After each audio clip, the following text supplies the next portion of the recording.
Good evening. This is your FPL Last Resort. I'm FPL Richie. How are you both? Stu, long time no see.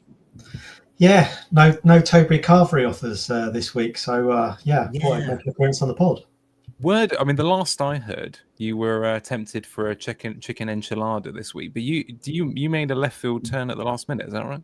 Yeah, it was going to take too long to make, so we just grabbed a bun and a bit of fish and put something together quite quick.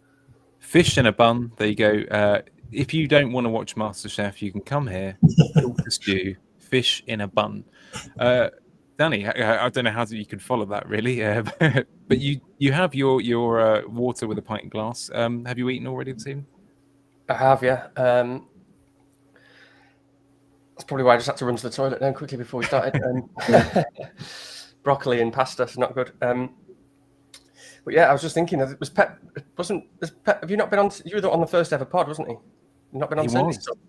By the way, if anyone wants to, because we're quite young as a pod, let's face it, and I've still got blankets over my shoulder. I mean, it's embarrassing, really. But if you look back to our first effort, I guess it was something like November last year, because we started it on the hop, didn't we? It wasn't really that well baked in during an international break, and I had to stitch 3 Zoom calls together to make it work. Oh, yeah. Absolutely. I forgot that. Yeah, took all night, didn't it? Ages to edit stuff. Jesus, and now we're 6 months later, and you can't even upload to Spotify. But we're getting there, aren't we? Actually, I did this week, thank you, and I don't get any bloody thanks for it, do I? Yeah. So yeah, we'll keep that quiet. Okay, it's late season beef here. I've been blamed for being late, but we'll keep it nice, shall we? Yeah. Actually, I should stop there. We are in a celebratory mood this week because, in one way or another, we are all European champions here this week. In fact, I'll just very quickly refer to this slide. I'll skip forward a couple if anyone wants to have a look, because no one else will care about this but us. But this is in the early bit where people are joining anyway. We are strikers, keepers, losers, weepers, European champions. Finally, we've got ourselves a trophy, Stu. You're part of the management crew as well. How do you feel? Yeah, absolutely overjoyed. Obviously, the day before was Spurs winning, and then we won, and yeah, great. 2 trophies in 2 nights, fantastic. There you go. Yeah, and you celebrated with fish in a bun. So I mean, why not? Only way to go. Sweet. For anyone who doesn't know, by the way, this tournament, please do check it out. They've got an account on X and Blue Sky, strikers, keepers, losers, weepers, and actually, in a way, it's kind of how we met, isn't it, Stu? And I'm really lucky. The 2 managers here are genuinely good friends now. And Stu, you were the first person in the FPL community that I met, sort of face to face, and met sort of over the video screen, that sort of thing. And we worked together to build this squad. And you might recognize some of the names there. In fact, Fraser's just joined in the chat. He's one of our heroic managers that's part of this squad. But we've been quite unlucky in recent times because we finished joint first, didn't we, in our first season, Stu, and we're edged out on goal difference. The second season we lost in a European Cup final because of a Daniel Iverson clean sheet in game week 37 away at Newcastle because Edison didn't play twice in a double. That's why we lost. Yeah, we're one of the most unluckiest teams. But yeah, you can still join up to this. So please do, because it's really interesting. It used to be run by Greyhead and a few of the other big names in the community, but I know that Stu's part of the management crew of that. So please do join and or show some interest, perhaps if you fancy being part of a squad of managers that compete against each other in a sort of league and cup format. You might recognise some of the names there. We've got a bit of a hench squad, to be fair. We got Prass, Spencer, Frazier, Stu obviously there. FPL Mike, who's a top 1K wanker at the moment. David, Lego Mane you'd have heard of. Jossie you'd have seen here. Baker. I won't really read off the whole list because it's a bit unfair, but some great names there. So we're very, very lucky to have those amongst our number. So yeah, congratulations to us. I will raise a glass to myself just a moment. allow us our moment, because let's be honest with you don't usually win things very often in FPL. I mean, there are about 10 million losers, but not many winners. Actually, I can't go on without just referring to this quickly before we get on to FPL issues this week. Indeed, apricot beer, by the way, it's back for the celebration this week. I know everyone is very keen. In fact, Samuel Smith Brewery, if you do want to sponsor us, because damn it, I'll get one eventually, a nice beer sponsor. That's what we're looking for, so that we can celebrate next year as well.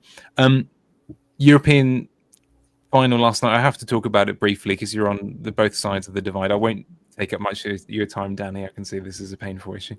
But Spurs, Man United, we got a Spurs fan here and a Manchester United fan as well. Stu, do you want to talk us through the game? I actually avoided it last night, so that'll probably tell you something. I was listening a bit here and there. So even though my team won, it was not an enjoyable experience to watch the game. You could see why the two teams were near the bottom of the Premier League this season. Two pretty bad teams playing against each other. The game was pretty bad quality. The goal was an own goal to win the game, which says everything. And then Manchester United had not a lot of chance to score generally, and Spurs sat deep inside their own half for most of the match, which was absolutely terrifying as a team that normally concedes. So it was until that final whistle went, it was an excruciating, horrible watch, and I expect it was pretty much the same for Danny. Yeah, pretty much. I went round to my dad's to watch it as well. My dad fancied watching it. Thought I'd keep him company. My dad's a Sheffield United fan, though. I should say that. But yeah, I mean, it was diabolical, wasn't it? I didn't expect the game itself to be that bad, but it's just, I don't know, it just felt weird because obviously I'm pretty gutted we lost, but also I don't know, it was probably not the same for a lot of United fans, but I also just feel like we didn't deserve to win, and I don't think Spurs really did either, but this is why it's so ridiculous. I mean, Spurs don't deserve to be in Europe. Man United don't deserve to be in Europe. Spurs didn't deserve to win the game. Man United didn't deserve to win the game. Diabolical stuff, really. So I'm pretty gutted we lost, but it's not like we're ready for the Champions League anyway. We'd have got annihilated in Champions League, but I think it's more about like the potential players you can attract. So hopefully we can still sign some good players, and if we get someone like Cunha and we can get some good young players, then it is what it is. So I was gutted last night, but I wasn't as gutted as I would typically be if we lost the European final. You know what I mean? Because I just feel like it was undeserved anyway. So, but yeah, I was a little bit disappointed with Amorim, though. To be honest, I mean, I do think he needs, it's fine. He needs time and he needs his players and stuff. But obviously, I was a little bit disappointed that I thought he was a bit slow to react. And Bournemouth just wasn't working at all. And it just showed as soon as he came on. We were a much better team.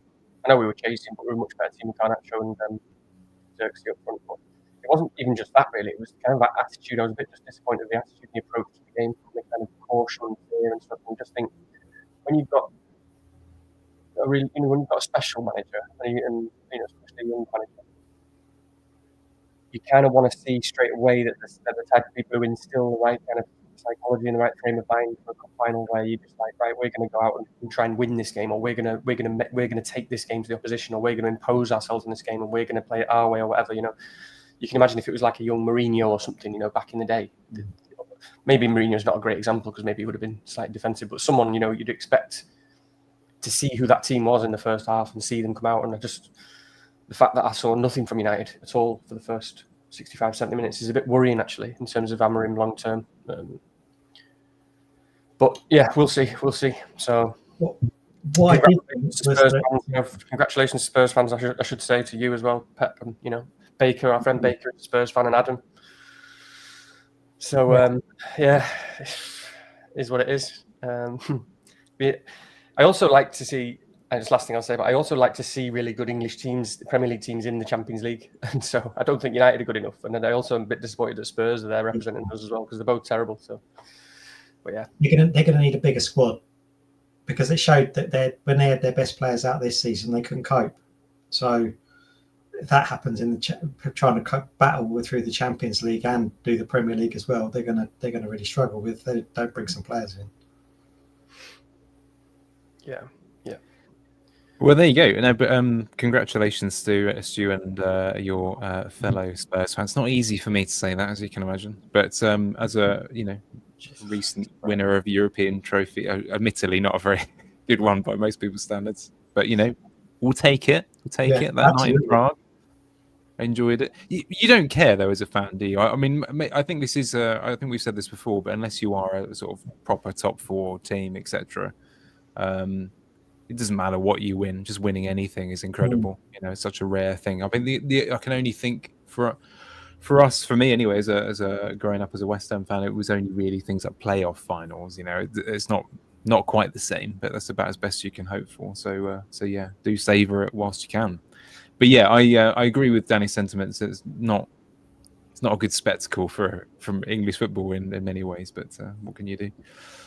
I should take this opportunity to say hello to a few people in the chat, and then we'll kick on with our preview of Gameweek 38. We've got lots to talk about. Most people probably do just have one move. A couple of people have mentioned free hits. So there's a few things to talk about. So get thinking about your free hit picks, Stu and Danny as well, because we can look at that later on. But I'll just let's just see who's in tonight with us. We've got Heather. Got someone called I don't know whether we said hello before, but Big Mike. I'm interested to see what the big refers to, but keep that to yourself perhaps. Maybe you're just a very tall man. So lots of different people in. We've got our good friend Frazier, Peter Z, who says that the sound is fine, Sam and Rohit as well. So and I can't forget to mention, because he's I never usually see him, but FPL Easy, cold beer ready for this one. That is a good decision. I have the organic hate prop myself, so good decision. But yeah, thank you, Easy, because I know that you often share us, and that is very, very much appreciated. Be more like Easy would be my suggestion. Do as he does. We can't question his logic or his wisdom. He shares us everywhere. He likes it. He's a nice guy. He's got a cold beer ready. That seems like the kind of thing that you should do as well.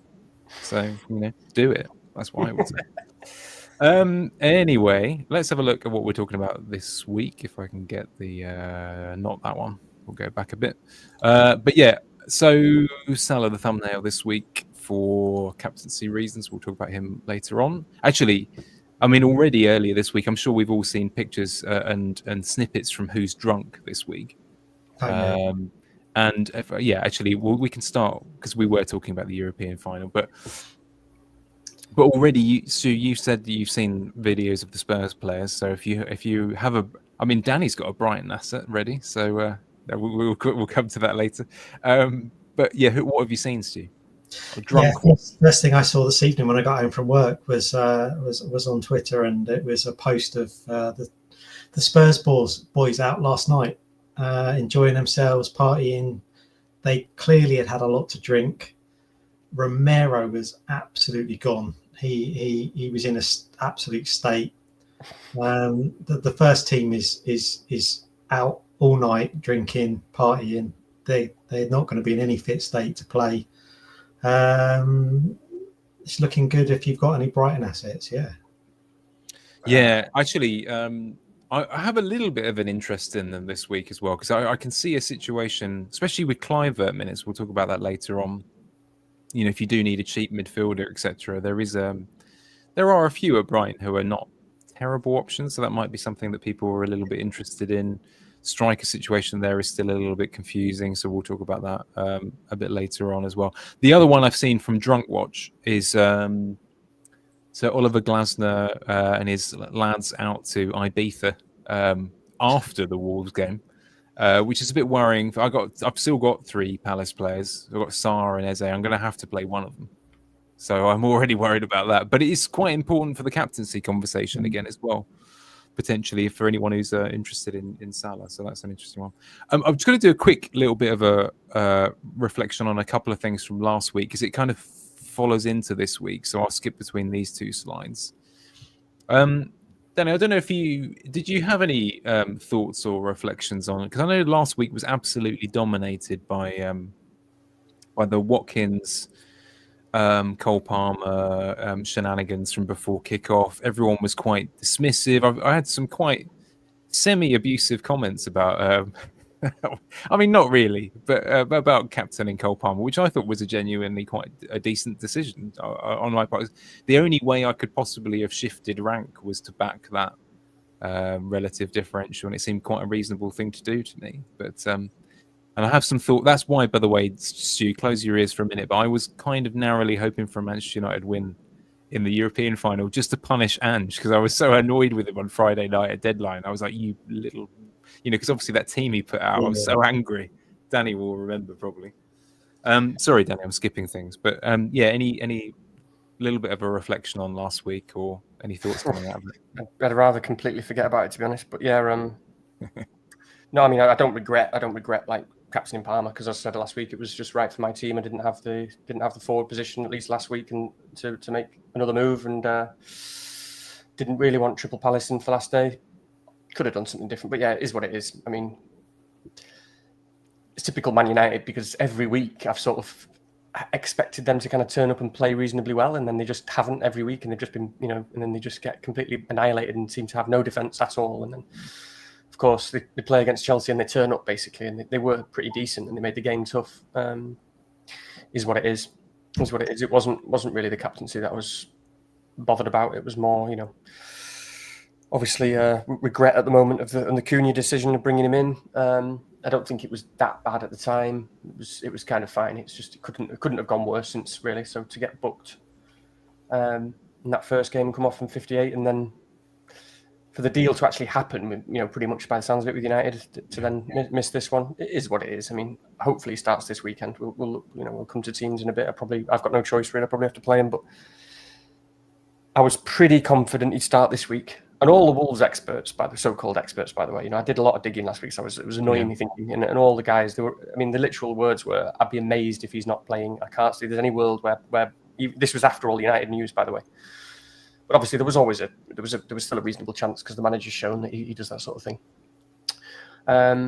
So just some regret there on some decisions. I mean, I'd only just watched the Brentford game. We're just venting here, so no one wants to listen to this. But I'd only just watched the Brentford highlights before, and I don't realise, maybe it's because everybody owns him, they're not talking about this, but I didn't realise that Wissa should have been sent off before he scored, which is really annoying, by the way. Oh, really? I didn't even, Well, yeah, this is what I mean. Like, I've just watched the highlights. I didn't watch some other games. No, I didn't. It was the right game. Yeah, it was the right game.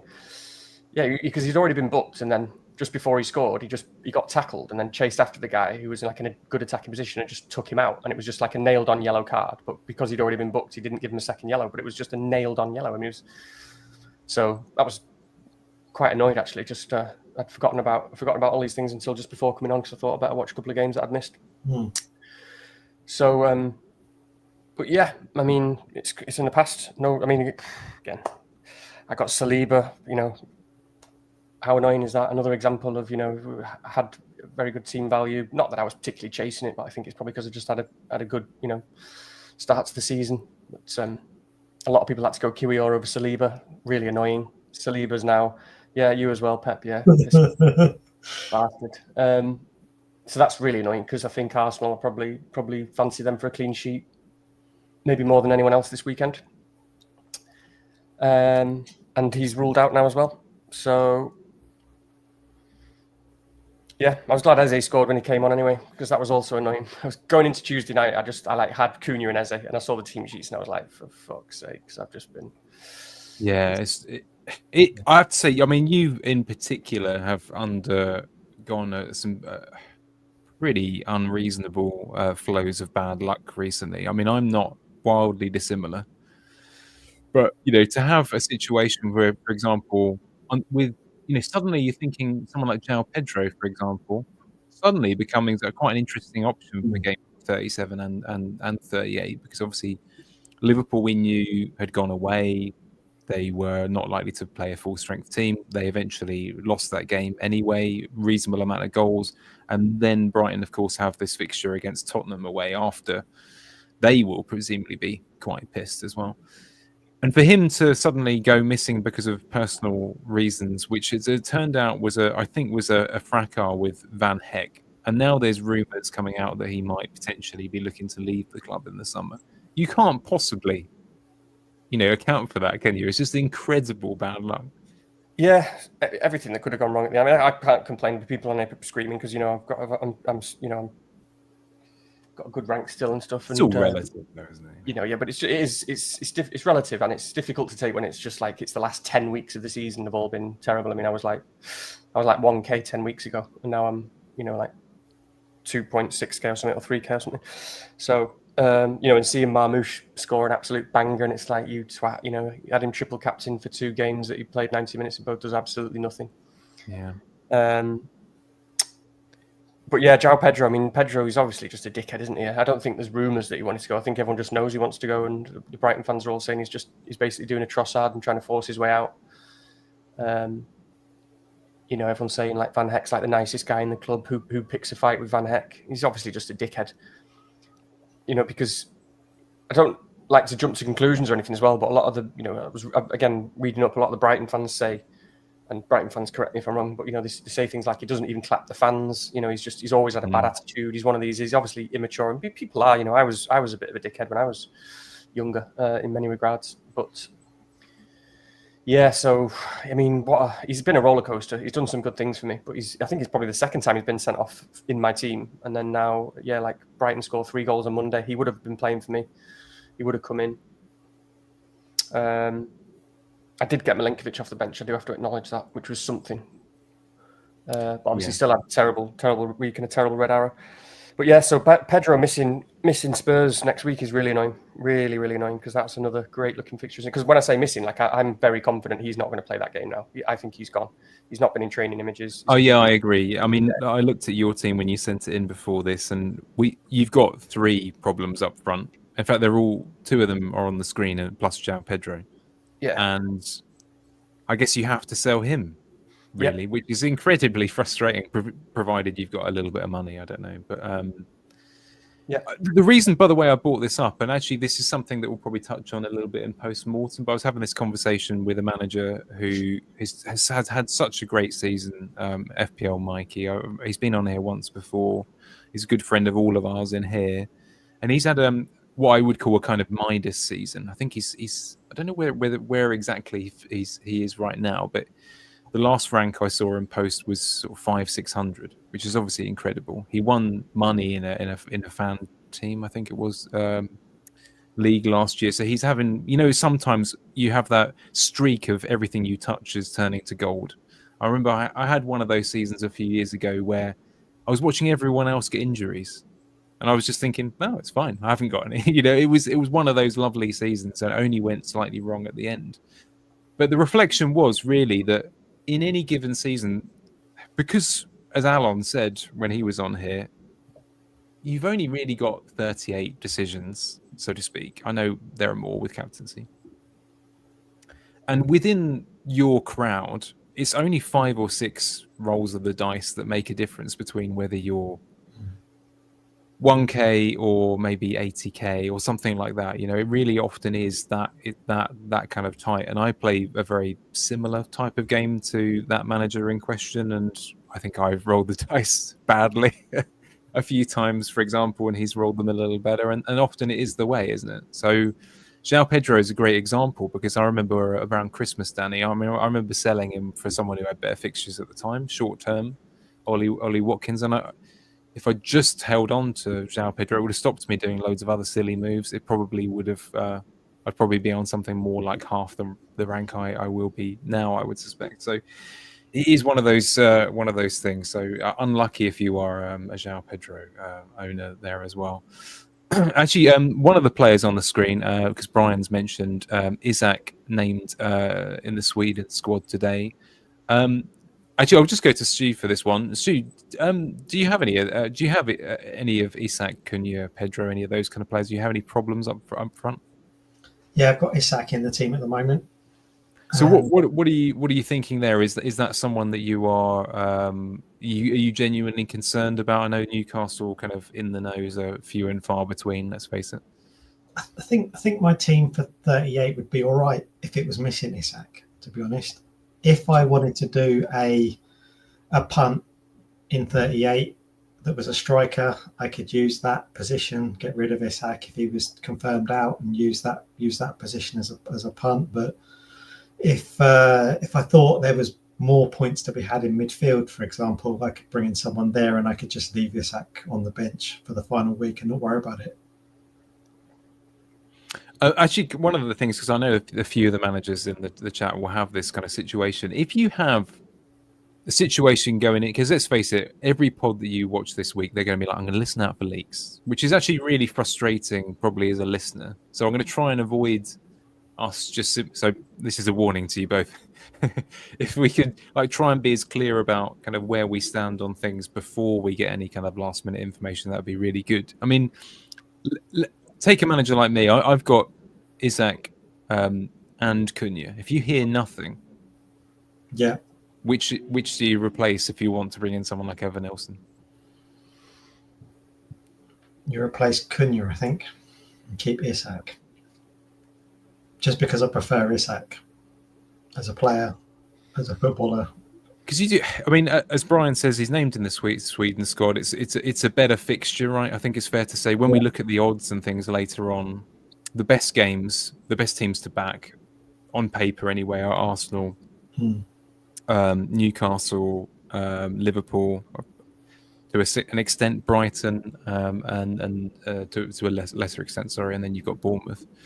So yeah, I would tend to kind of lean that way. Then I'm just interested in your situation a little bit here. I know we're talking about our teams just a little bit, but I think it's useful for listeners to kind of get an idea as to where other people stand on this. You've got Isak as well, who's a problem. You've got Cunha as well, who's a problem. What's your kind of thought process going into game week 38? I mean, are you just going to accept whatever happens? For the most part, but only because, I mean, I think for me, taking a hit in 38 is like the last resort. That's the first time that's been a pertinent, relevant term. But it really is something that I would. It's very unlikely that I'm going to do. I'd consider it only really if I had a truly terrible player that was definitely going to play, or someone wasn't playing at all. So I think you just have to, kind of make your predictions and go with them. That's where I am. So I think obviously they're both risks. So my forward line is obviously João Pedro, Isak, and Cunha at the moment, which is as you said, is maybe a mistake in there, and also just couldn't have gone as badly as it could have gone. But I think if I was to make a bet right now, I think that both Isak and Cunha will start. That's not like confidence, not like a big percentage or anything like that. But I think with Isak, first of all, there were suggestions that he was kind of. There's a lot of background noise there. I don't know who that is. One of you two. There's quite a bit of background noise, but I don't know what the chat think there. I have mine on mute, so yeah. Okay, it might be you, Pep. I'm not sure. So I think there we go. Oh, it was Pep. Okay, so that's fine. It's not bad. Just the chat can let us know if that was too noisy or anything. It's no problem, Pep, but just stay on mute until you're speaking, maybe. Yeah, I think with Isak, we've not seen with Howe. He said that it was precautionary, didn't he? That was basically the words. He said it was precautionary. And I think with Howe in the past, he's one of these managers who doesn't. If someone's kind of fit, he doesn't mess around with it. He doesn't kind of ease them in. He's not too worried about playing them for 5 minutes here, 10 minutes here, and he just kind of starts them, doesn't he? We've seen it so many times where you just sort of Howe said someone's injured, someone's got a niggle, someone's touch and go, and they just start. If they're a first team player, they start if there's any chance of them starting. So I think the fact that he's been called up to Sweden is big because the concern, we've had that rumour, haven't we, that he needed an operation or something after the season. So the fact that he missed a game with injury would make you worry that he's actually going to have that operation if he's not going to play 38. If it is too painful, then if there was an operation, maybe he would have it. And if he would have an operation, he's going to be out of action for 3, 4, 5 weeks, isn't he? at least I would have thought. So presumably that rules out the fact that he's having an operation yet, or if at all, and he's, so they wouldn't have called him up otherwise.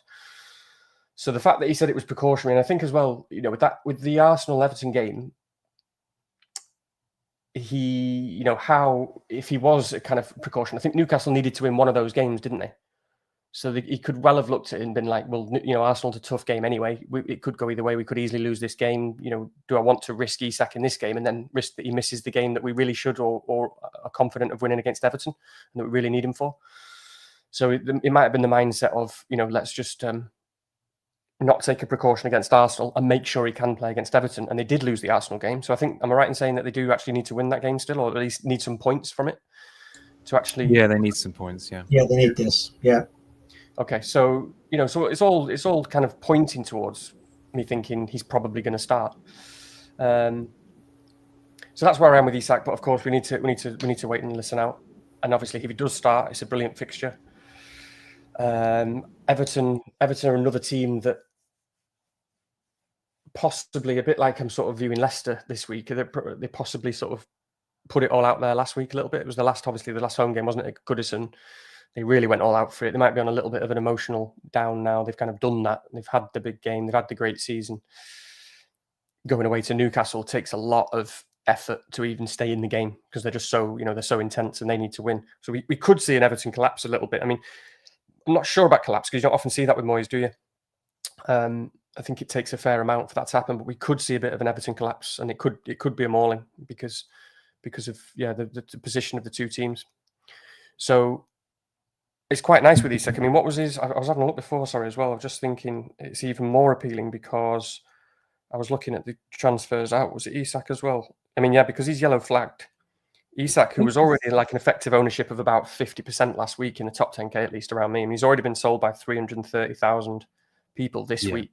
And we're not even at the weekend. We're not even at the weekend yet. So it's becoming potentially quite a nice differential. Obviously, I say all that, and I have no idea. He could well be injured, and he could well not start. In my head, I've got it at probably possibly 60%, 70% chance to start. That's where I'm thinking at the moment. And then with Cunha, it's obviously really tough because he didn't start him on Tuesday. Why did he not start him again? It's a problem because obviously he looks like he is leaving. The manager has been ruthless about that in the past, and he does he's really focused on what the team are going to do next season, and the fact that they can play without him. And he's this I quite like that in his approach. He kind of doesn't give a shit in that regard. And you mentioned he had comments in the last game that he didn't see the fire in the players' eyes. I don't think that was necessarily Cunha or just Cunha. I think he's always a little bit lazy off the ball, but a lot of people said a lot of the other players were poor.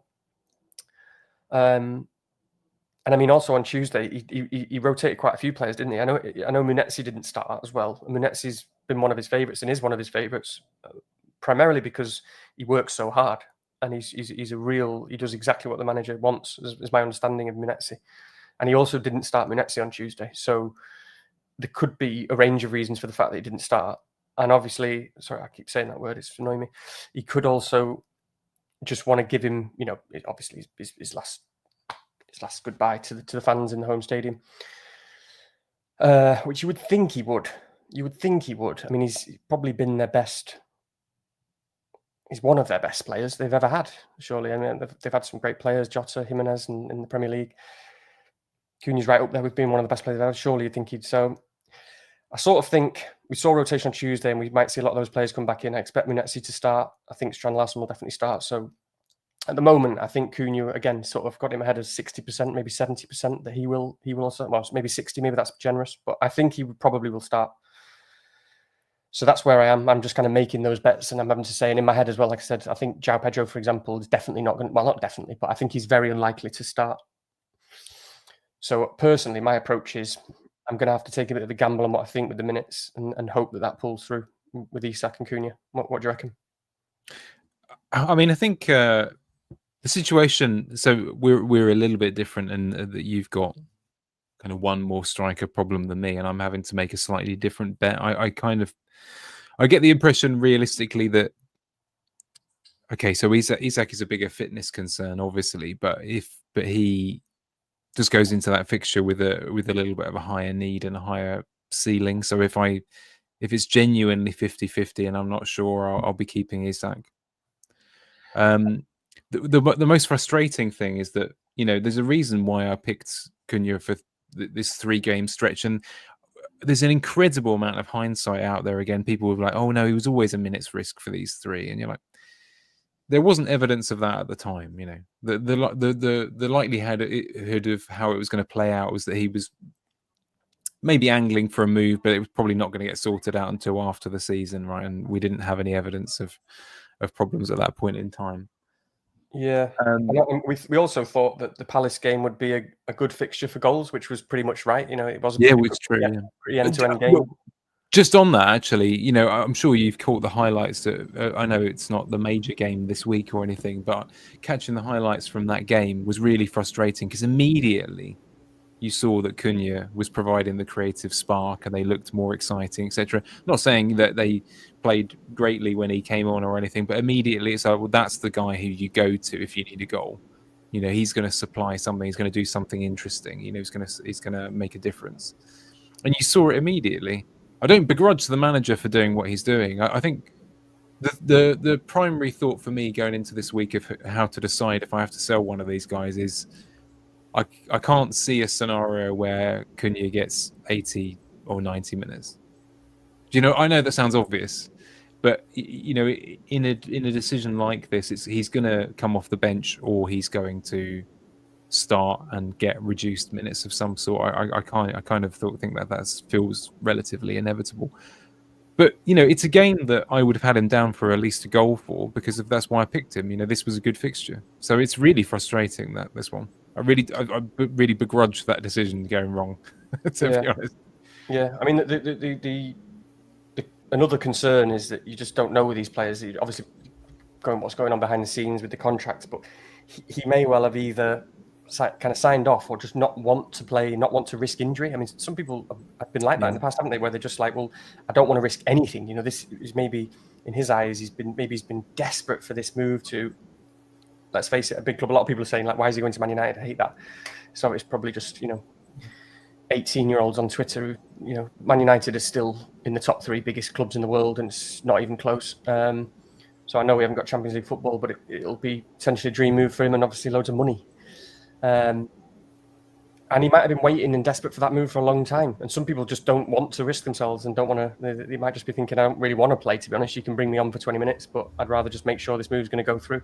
Hopefully that's not the case. I really, really hope not. What do you reckon, Pep? Yeah, I reckon you could be right. Look, we've seen players in the past, like you said, who just damn tools and just wait for the move to happen. They got their eyes on other things. I also think knowing that he's going to be leaving is an opportunity for the manager to sort of start to phase him out. Now that Wolves are clear of relegation, there's not much to play for. Just start to put the players in, almost trying to fit him in for next season. See where he is without Cunha. But I mean, he was their talisman. He was earlier in the season, mid-season. He was their main hero, and he was the one that was picking up all the points. I remember it well because I had Strad Larsen. But and now he's on the peripheral, and I think there's too many concerns going into this last game around Cunha.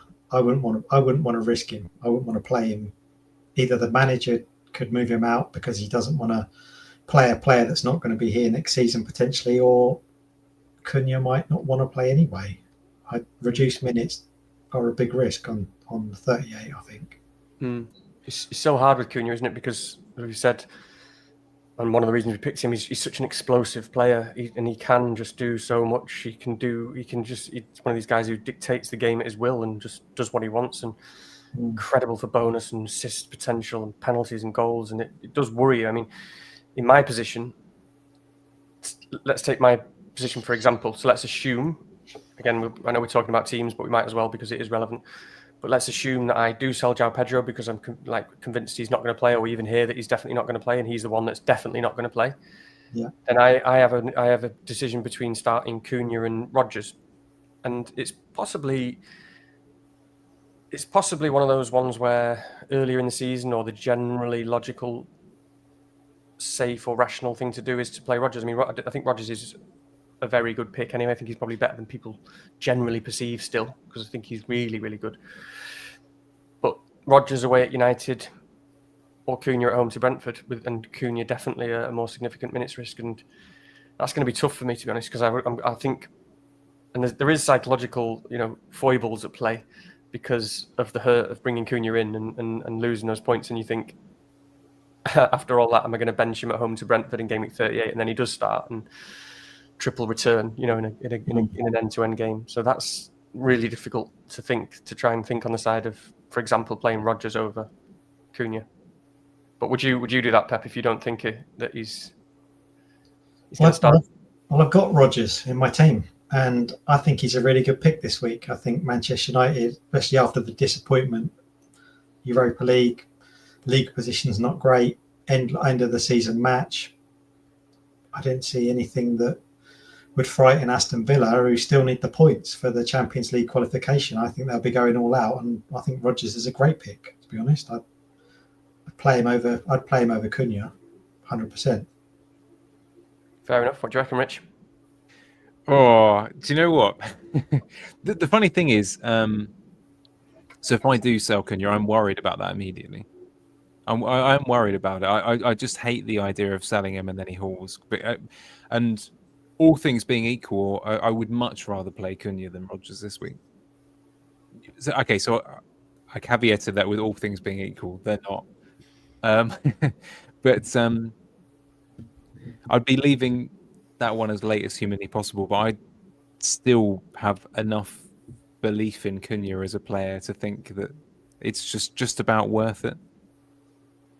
But yeah, I agree with Daddy. Like, the logic is obviously really that you play the player who's going to play 85 minutes, right? Heather in the chat agrees with me. She's either selling Cunha for Evan Nilsson or will bench him and play Rodgers. No, I don't think that's the same thing. I'll bring Heather into it. She prefers Danny anyway, so she doesn't mind. But I agree with the logic there, because ultimately, the thing is, in that little cheap budget, for example, situation, Evan Nilsson is considerably better, I think, than the other Bournemouth assets. I think so. If you're talking about a cheap player to bring in 5.5, 6, and that sort of thing, I would much rather have Evan Nilsson than Kluivert, for example. I know that some of the models are still a little bit out on this. I would say maybe they've changed by this stage of the week, but they've got Kluivert's minutes still pretty high, I think, from memory.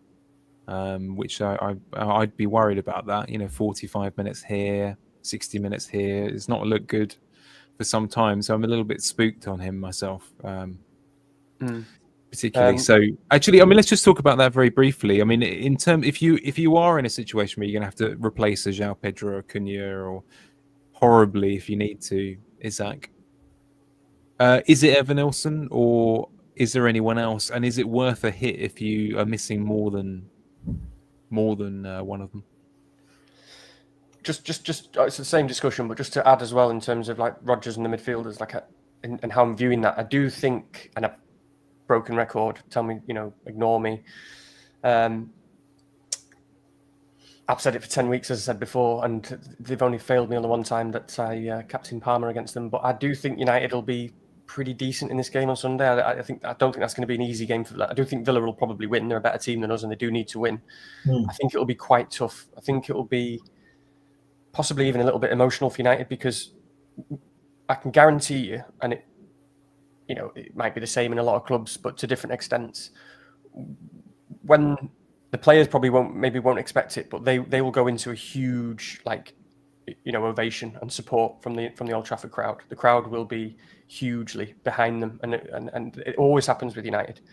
At these times when you think that they most need it, and they're most kind of under pressure, and they're most the scrutiny, and they've not played well, the fans generally are behind Amorim and him having a chance, and they're behind a lot of the players. They'll have moved on from the European loss. Will be gutted, but there'll be a huge, the atmosphere will be going at United on Sunday.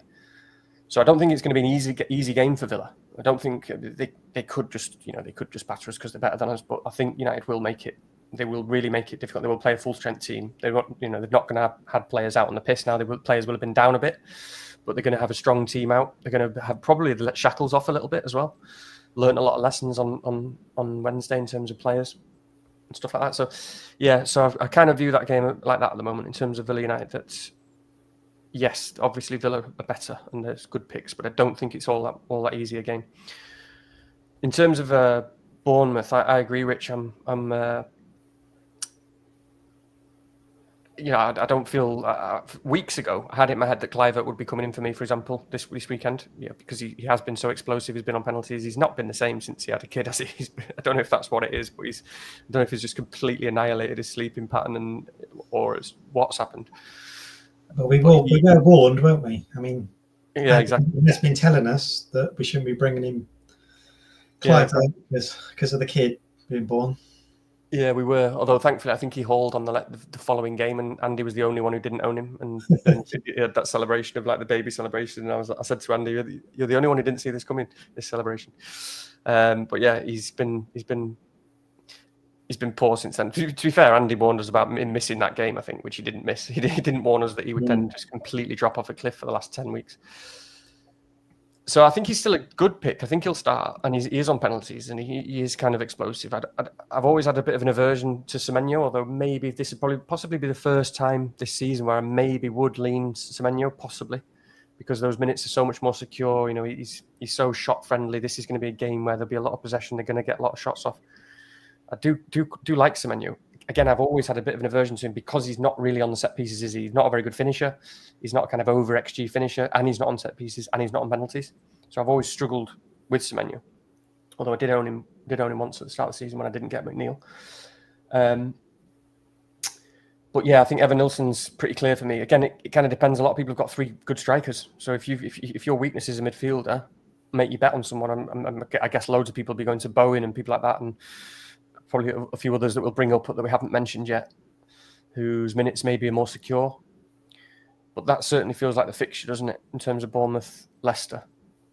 So I struggle. Basically, short answer is I struggle a little bit with both those picks, Semenyo and Kluivert, for different reasons. I think. Yeah, I'll be honest with you. I think with Kluivert, I've mentally kind of banned that pick, so to speak. I haven't got enough of a read on it. I don't really know what's going on there, and I've kind of blacked out. Semenyo, I'm like you. He's not my guy. I know Stu adores him. Those guys go out for a chicken burger together every now and again. I think they're good friends, comrades maybe. But yeah, I haven't. Again, there's a little bit of late season bias for this kind of decision making, but I haven't owned Evan Nilsson. He's a bit like Whistler to me. That it's kind of a sexy new toy at the end of the season. So that could be quite an exciting option. I want to just throw this one in there because actually it's quite an interesting idea that a few people are looking at as well. Welbeck from Eno or Eric. Welbeck clearly over Evan Nilsson here. Pens. Spurs still drunk. Yeah, I suppose he's on pens, isn't he? In all likelihood, he did take one at Wolves. I like that. I like that a lot. I like that more than Evan Nilsson. Because more than concerned about Bournemouth's form. I know they're playing Leicester, but they've not looked good for a number of weeks now. And I really like the Welbeck punt against Spurs. This is one of those situations where you want the second transfer, isn't it? Because that could have been really handy. But any thoughts on that, Danny? Yeah, I like Welbeck. I think it's close. I kind of think they'll both score or be involved. Something is what I sort of feel. I mean, I've always struggled a little bit with Welbeck as well. He's a great player, obviously former United player as well. But yes, probably Spurs will be drunk. Maybe. I mean, what's going to be happening with the manager? I don't know. That it is still Spurs at home, and they probably a few of the players will be fine. It's a reasonable gap in terms of recovery. They're not going to want to get embarrassed in the last home game of the season. He's going to pick the players who aren't drunk and I mean, let's face it, the second team and the third team have had a lot of practice in the Premier League in the last 4 months, haven't they? Yeah. And sometimes they've looked at least fairly resilient. They've looked sometimes, if nothing else, they've looked reasonable defensively, actually, funnily enough, in a few games, sort of sporadically. So I don't think that's just a walkover. I do think Brighton. I mean, Brighton were really good against Liverpool. I know Liverpool have been on the beach, and they certainly, after that game, but they were relentless. Brighton on Monday night, they were really going for it. They were running for every ball, even the 90th minute. They were absolutely going for it against Liverpool. So that's really good signs in terms of Brighton. I do think that's true. Can either Bournemouth or Brighton still qualify for some sort of European spot? Well, are they still got something to play for? Do we know? That's exactly what I was just doing. I was just getting up the Premier League table to check. It looks like Bournemouth can't. Is that right? We should know this, really. Don't think Bournemouth can. I think Brentford can. I mean, Brighton obviously can. Brighton are 8th and Brentford are 9th. 58 points to 55, and Bournemouth are on 53 points. So if it's just 8th that they need to get to, they can't. Okay. The chat doesn't seem to think so. Yeah, I don't think Bournemouth can. Brentford can just about, maybe. I have to look at the mathematics of the goal. Yeah, Brentford can. Theoretically, if Brighton lose and Brentford win, I think. But again, chat can correct me. So yeah, it's true. Brighton do need to play for something, although it's likely they'll get Europe. I don't know why, I just struggle a little bit with sometimes with Welbeck. He is really good. He's a proper number 9. He is on penalties, although I think he's a decent penalty taker. He feels a little bit, not isolated, but a little bit of the facilitator sometimes, especially when Pedro's not in the team. So I don't know what you think, Rich, but I also don't feel like a real urge for Evan Nilsson. The thing with Evan Nilsson, I've almost come more and more around to it a little bit this week, because I actually think he's really low owned. He didn't even appear on my kind of the potential players who could hurt me last week. I think he's pretty highly owned in like the analytics community. Maybe generally he's not. He's got. We'll have to see what the transfers end up looking like this week. He has had quite a few transfers in this week, and maybe be popular in terms of the content and so on. He's the 3rd most transferred in player this week so far. He's got 120,000. But I still think his ownership will be low. And again, Leicester, like I said about Everton, I think Leicester could collapse here. They really put everything into that last home game for Vardy. Played well, got a result. Vardy's now gone. He got his goal. He's off. They could be a little bit emotionally gone as well. Emotionally gone and going away at Bournemouth. Bournemouth are not going to want to disappoint their fans. They've been brilliant at home all season. They're going to be really going for it. And actually, they were okay against City. They were okay. They were still they turned up. They could have had more. They were still doing that. They're kind of pressuring, and so in 38 you look for those fixtures. You look for the fixtures where you think there could be lots of goals, which we'll talk about later when we talk about the fixtures, and it could just be either end. It could just be goals all round.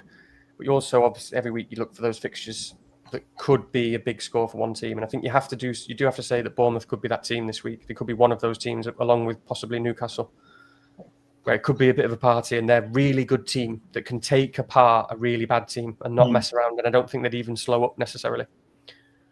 So it is hard with Evan Nilsson because he's not really done it for that. He's not had a huge ceiling at all this season. I think he's had a couple of 13 pointers. He's not done much in the last 10 weeks or so, though. He's kind of been their best player. But I think some of the other players are maybe letting down a bit. They also don't have Cook. Is it Cook who got banned? I forget. They get those names mixed up now. Those guys. He got the red card, which is important because he's an engine in the midfield. Yeah.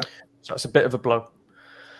But yeah, that could be the game that's 5-0. So I still slightly prefer him to Welbeck at the moment. If Evan Nilsson was like really high owned, I mean, I don't think I can get to the top 1K now. I'm too far behind, but I've got quite a few differentials in my team, and it could sway me. But I think Evan Nilsson will be low owned anyway. Is where I'm at. I don't know about you guys, Rich, or yeah, I think the more, I mean, from what I've seen of Bournemouth in the kind of last couple of months period, since he's become back available again, Evan Nilsson feels to me like a more central presence than he perhaps did before. I know that Bournemouth have got a little bit of a tendency to share the goals round. Brighton, by the way, have the similar problem, don't they? And that's one of the reasons why perhaps some might be put off of Welbeck to some extent as well. But I feel like Evanilson strikes me as being more likely to have multiple returns if it goes his way than Welbeck, but they're probably equally likely to score. That was a bit of a cop-out answer, but that's kind of how I read that game. But I just think, strangely enough, with the Brighton game, I don't know enough about Gruder, for example, and players like Minte and that sort of thing, even though they've been sporadically good. They could easily haul, couldn't they, in this game? But if you ask me, with Bournemouth, I think Evanilson's quite clear of the others as an asset at this moment in time. So that's how I would lean on it. But I do like the. In fact, thank you, because of course, that's given us fuel for perhaps a quick free hit chat a little bit later on. I want to cover off one other kind of issue on this screen, and then we'll move over to a couple of other sort of team dilemmas this week. But anyone who's well planned and picked the right player because they organised their bank properly and that sort of thing went for Saliba. Frauds out there will have gone QBR and got that goal when no one was within 10 yards of him and upset Danny and I, and it wasn't fair. But the well planned. Shut up. Yeah, we're no, only joking. We had Saliba, but is it? Long story short, even if you are playing, I don't know, an Everton defender or a Nottingham Forest defender or whatever this week, is it worth using a transfer in that area? Is a significant gain if you only have one transfer and the rest of your team is relatively well settled? I'm going to say this, pop to the loo, and leave Stu to talk about Ben White for a minute. So I'll give you a moment. Okay, no worries. Yeah, go on. I personally wouldn't be making defensive transfers on Gameweek 38. There's not a ceiling for those players. They've not added good returns all season. Clean sheets are really, really difficult to predict, especially on Gameweek 38, which has traditionally got higher number of goals than any other game week in the entire season. If you were using a transfer on a defender in the last week, then you've either got a lot of transfers or you're looking in the wrong area. You definitely need to be using them on midfielders and strikers to try and maximise the returns this week. But I mean, you shouldn't have, even if you've got Saliba and he's injured, you must have more than enough to field 3 defenders this week that are half decent, I should imagine. What have you got in your team, man, Danny? Yeah, well, I've got, because mine's probably, I was going to say, it's probably fairly typical for most in terms of what they've got coming in instead, or if I guess Saliba, yes, probably just Saliba for people. So, for example, I've got Munoz and Milenkovic, so Munoz and a Forest defender. I think a lot of people will be faced with that decision of just kind of playing Munoz, which I think I'm fine with at the moment. It does depend. Some people will have a really good team set up already. Some people will have, 3 really good strikers already. Let's say we get news Isak start. Forget Isak. Some people will have 3 really good strikers. They'll already have maybe Sarr on the bench, and they've got kind of a Bowen, or they've got these midfielders that they might already want. I mean, I guess you want Bournemouth cover, and I think if you've got a really good team, there's an argument there. Only because I think I'd only look at Newcastle or Arsenal defenders this week. Everton are without Branthwaite and Tarkowski, so both centre-backs missing. So that's going to probably be a problem for defending set pieces, defending corners, where Newcastle are very good. So, I get worried again for Dan Burn yet again, because he's been really good. He seems to be getting off a really good header or goal scoring chance every game at the moment, which is just unbelievable. So kind of Cher or Burn look pretty good, or the kind of the fullbacks even. So I think if you've got a really solid team and you've got a real weakness in defence, you plug in that with what I think, especially at Arsenal, I think.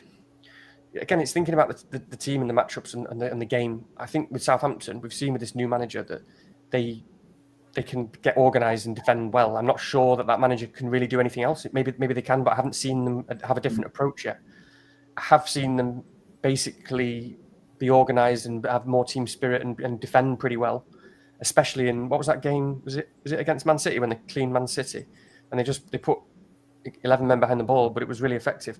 I don't think they're going to do anything really different against Arsenal because I'm not sure the manager can. I'm not sure there's another approach. I think FML was saying that, actually. I think I only listened to the first half of FML pod. I probably got that in my head because they were saying that as well. But I think that's true. If it was there, that I heard that as well. But I think that's true. I was thinking about that game. I don't think I can really see it go another way. So I think Arsenal, very good chance of a clean sheet. So I do agree, Pep. I'd be looking to play the transfer somewhere else. It's game week 38, and there's some big fixtures that you can attack. It's Bournemouth, and even if it's Newcastle midfield, or if it is Bowen, I don't know, or whoever else I'm probably forgetting that we'll look at shortly. I do also think that, for example, I'm pretty happy with the Palace midfielders, or even Mateta, because I think Mateta will probably play him, and his minutes haven't been great, so I've not been a fan anyway. But I'm quite happy with. I think that could be a goal fest. Pool Palace. We'll talk more about Palace, but I can see them scoring. Like, I'd be shocked if they don't, and I could see them even scoring more than one, because it's just kind of where they're at the moment. So, I should imagine that game's going to be quite a party atmosphere, isn't it? I mean, one team's won the league, the other team's won the cup. Yeah, they're both pretty happy with their seasons.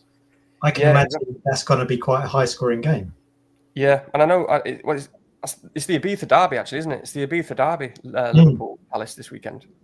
I'd still play Munoz, though, because there's attacking threat. Yeah, well, that's it. I mean, you can understand that it's hard because people get scared to sort of not play him, which is understandable, because he has got such amazing attacking threat. But if you look at it just, statistically or based on the bookies odds or whatever, you can totally understand somebody thinking, actually, I'll play sensible and bench Munoz and bring in a Newcastle defender or an Arsenal defender. Having said all that, it is game week 38, and clean sheets are hard to come by. And playing sensibly in 38 doesn't. I mean, last season, I remember I obviously tried to play sensibly or what was logical, because I really wanted to bring Mateta in, but I had João Pedro again, of all people, game week 38 last season, and he'd scored a lot of goals last season. I can't remember what his last fixture was, but it was at home to someone. It might have been at home to United, to be honest, or something like that. But it was, on paper, it was a good fixture, and he was on penalties. And as much as I wanted Mateta, the sensible move was to get a midfielder or something, or a defender or something that I did like that. I couldn't justify selling João Pedro. And guess what? João Pedro gets 1 point and Mateta gets 20, was it? Did he get 20 points on the last game of the season or something? 17? 17 Jimenez and Elise, wasn't it? He got 17 or 20 because he got a hat-trick plus an assist, or just a hat-trick. So it was just like, that scarred me. So, yeah, maybe a good example of I think it's unlikely for people to make a defender transfer. I wouldn't be taking a hit, by the way, for defenders this week, especially when you're talking about Munoz or any of those guys. Pretty much anyone. I can't think of anyone who I would want to take a hit for in defence. I'd just play it. And I mean, when I said play Munoz, I meant in your situation where you've got Saliba. Yeah, and I will be doing that. I've actually got quite a good defensive line where actually I'm benching Munoz at the moment, because the three that I've got, I'm really happy with. You already named two of them. So I can see Rich looking surprised, because he's probably because I think we both got Milenkovic, and it probably makes. I mean, the models will say play Milenkovic over Munoz. The stats will as well. I think it's pretty close. I'm leaning towards Munoz just because of that attacking threat, which maybe is foolish, and maybe I'm having blind faith in Chelsea to get something in that game. But yeah, I'm okay with either of those guys. Maybe I'll change it. I've not really thought about that too much yet, but I'm okay with playing those guys. What about you, Rich? Good. I arrived halfway through that conversation, so I won't pretend to be. But do you know what? Your chat about defenders has given me time to scribble down a quick free hit team. So so that was quite useful for later on. But yeah, we'll talk about the Milenkovic versus Munoz decision later. It's quite. Again, it's another one of those ones, isn't it, where you dangerously leave it until the end of the week because it doesn't seem that important. And then, of course, by the time you get around to Saturday or Sunday or what have you, you'll need to make some sort of ridiculous decision on the spot. So that's quite an interesting one to have a look at. We did talk a little bit there about Drunk Palace. trying to think if there's anything we haven't covered here, but you may have covered it in that conversation. But I mean, in a situation like mine where you've got Sarr and Eze still, should I be afraid to play them in that game? No, we said to play them. We think that's going to be a high-scoring game. Yeah, I mean, both of them. It depends on your moves. I guess we'll wait till we look at your team. I wouldn't. Ideally, you wouldn't want to play both of them, but I wouldn't have a problem playing either of them. Obviously, we're just making predictions. Anything could happen, but I do think this is going to be a bit of a goal fest because they are both on the beach, but they're on the beach in a way that they're kind of playing with some freedom. They are still attacking pretty well. Liverpool are going to be up for it. They're going to want to score goals. They're just going to want to score goals. They've got Salah who wants to break all the records. Probably all of his teammates will be doing everything they can to help him break those records. Actually, thinking about it, if they weren't already, maybe they already have been. But he'll be desperate for that, and they'll be desperate to get him those sort of records: goal scorers, assists. But Palace also, I know they've been away. They've been in Ibiza or whatever. They've gone there today, and they will be. A lot of them will be rough tomorrow. But they're going to be. I don't know. They're just. It's like they've always been a very functional team under Glasner, and then they've had periods where they've not. Maybe it's not all clicked, and then they've had periods when it does. They've always been decent, but right now it's kind of a bit of both. They're kind of perfect. They're doing everything functionally. Everything is working for them. You've got Eze, who's clearly on massively on form. He's just in the zone, which is brilliant. Everything he hits is turning into goals. So he feels good, and he's massively a confidence player, Eze. And so you really feel good about Eze at the moment because he just can't stop scoring, and he's just scored the winner in the FA Cup final. And Sarr's playing really well. When you think about those, like I said, those functions down that right hand side, especially with Munoz and Sarr, and we saw Sarr that assist that Sarr got was that, and the assist for Munoz. They're so effective down that right hand side. I can just see them kind of still being really happy, and they will have recovered, and they'll be going there thinking, we've just beaten Man City. We can beat anyone. We're up for this. We want to score some goals at Anfield today, and I can just see that being a goal fest. I can just see it being like 3-2 to Liverpool or something, or even more. So, I actually, as the week's gone on, I've got Eze, and I'm very happy to be playing Eze this week. There's no way I'd be benching him or selling him. So, yeah, it's interesting you say that because I've been in a situation where I've been forced to play at least one Palace midfielder in game week 38 for a little while, and that has worked out pretty well actually, because that could have been a real weakness as this week came. But Eze's been likely to start game week 38 for me for some weeks now. To be honest with you, I'm quite lucky that it's the form has remained pretty strong. I'm just going to say this is a slight kind of aside, but I was in central London on Saturday and I got out at Embankment Station around about kind of early sort of lunchtime, and I'd planned to, as people know here, I'm obviously a culture wanker, so I was planning to go to an exhibition that day, have a nice spot of lunch, that sort of thing, and I'd forgotten really that they tend to spread out on FA Cup final day. They kind of spread out fans throughout London in little sort of pockets of space, and I didn't realise quite how many Crystal Palace fans were going to be in sort of central London, that sort of thing. They were everywhere, and they had properly taken over. So I'm really surprised by the amount of support they've done. So it's a fair play to them. But also, when I got out at the station, it was, and I'll be careful what I say here because Danny knows that there's always a chance that one of us gets cancelled at some point or another. But it was also, they were arriving into central London for drinks at around about the same time as a very different cohort of people, which is that there was a protest march organised, to protest, obviously, against what's happening in Gaza and the West Bank and that sort of thing. And I was thinking to myself, these two conglomerations of people are all thrown together in this weird little sort of small pocket of space in central London. I was thinking, what a strange situation it is. It's such an interesting kind of hour or two. I mean, I hated it because I hate crowds, but nevertheless, it was an interesting kind of pocket of time. But congratulations to Palace fans as well. The last thing that we just want to talk about on there is Arsenal. I've not really known how to approach this. Danny and I, for example, Pep, are in a situation where some people would logically, and they might even suggest this on models and so on, to go from Palmer to Saka this week. What's your take on Arsenal and whether it's worth doing that move? Well, we were chatting about Arsenal a bit. I mean, Danny was saying that actually Southampton are pretty well organised defensively in the last few games, but Southampton are still Southampton at the end of the day, and Arsenal are a much better team. They'll want to come second. They'll want to finish second. So I still think they'll be playing. I think Saka is obviously the obvious pick. It's the key man for Arsenal for most of the season. I think if you had a decent transfer in midfield, then Saka would be a good choice. But if you're chasing, and that's what I've been doing for the last 8 to 10 weeks, taking chances on players that maybe are from the teams that I think are going to be good, but the lesser owned players. I like the idea of going for a Trossard or a Martinelli if you're going to go that route, and go for the lower owned differential when it's all on one game week 38. It's not over a long period. Any of them could turn up in the box and score a goal on game week 38. I think that would be a really good shout if you've got problems in midfield. Stu, that's why you're here. No one comes to listen to Danny and I on topics like this. You come in, you swan in, and we're like, oh yeah, maybe a Trossard, maybe a Nwaneri as your last transfer of the season. Danny, you're going for Nwaneri as well, yeah? Of course, yeah, captain. Okay. Yeah. Marino captain. I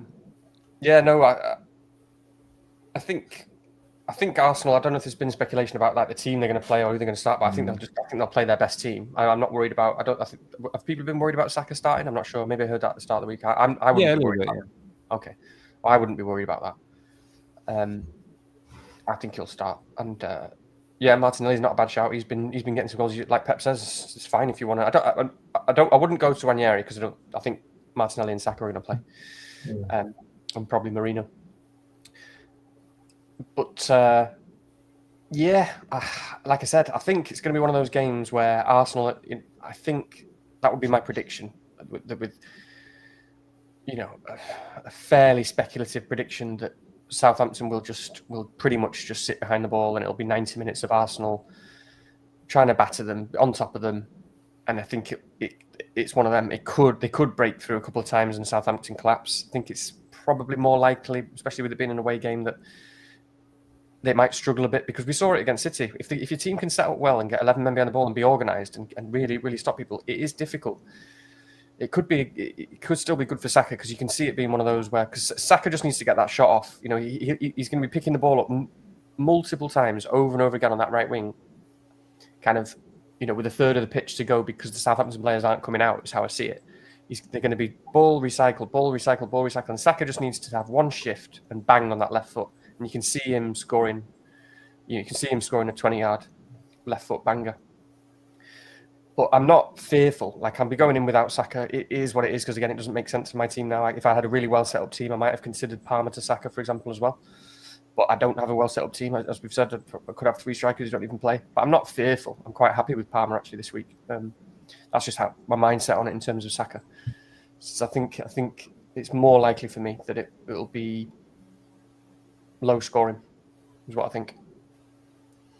Do you not think that, with it being Southampton at home in their last home game of the season, that they might be a little bit more adventurous, outgoing and adventurous, and a bit more daring in front of the home crowd? Last game of the season, last Premier League game before they go down.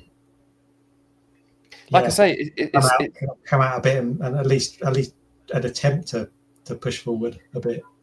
They may well do, but I think, first of all, like I said, I've not seen any evidence that the manager can do that. I think it's rational to think that to know that if you are going to try and do that and say, hey, let's play a bit today, you're going to lose 5 or 6-0 against Arsenal, who are pretty pissed off, and they're an incredible team. I think it's very reasonable. And I don't know this manager's position. I probably should know this. Chat can correct me, but he's just interim, isn't he? He's not got any kind of permanent contract or anything like that. And he probably really wants to, if that's the case, he probably wants to prove himself to some extent. I'm sure people can correct me on that. But if he does, he's not going to want to lose the last game at home 5-0 or 6-0. He's going to want to show again that the team are organised and can play together and are playing for each other and can give Arsenal a match. And to have a close match is, again, what I would think. It would seem a bit crazy to me for someone to be in a position of kind of wanting the job or wanting to prove themselves as a manager, and then having done that against some big teams already, to just go into last game and go, let's go for it a bit, because they'll get battered if they do that. Yeah. I can confirm that Simon Rusk, who everyone knew who that was, is still listed as the interim manager at Southampton. Yeah, I thought so. Yeah. So yeah, Simon Rusk. Yeah, I mean, it's fine.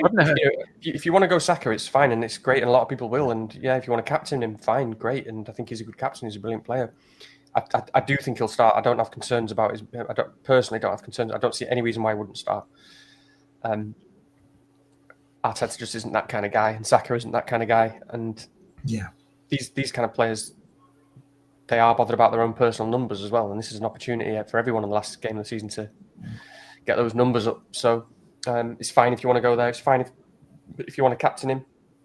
I'm not fearful, and I prefer Salah maybe as captain at the moment. What do you reckon, Rich? Well, I was trying to think of an amusing joke about Rusk biscuits, but I haven't got anything in time. So if anyone has some, Combs beat me to it. Yes. Well done, Colm, known as Farley's to his mates. Farley's Rusk. That's the one. I was trying to remember that. So, yes. No, but I'm almost zero chance of going to Saka this week unless everything else is confirmed to be correct. Whereas building up to this, I think I told you last week, Danny, I was adamant I wanted to keep a route open to this.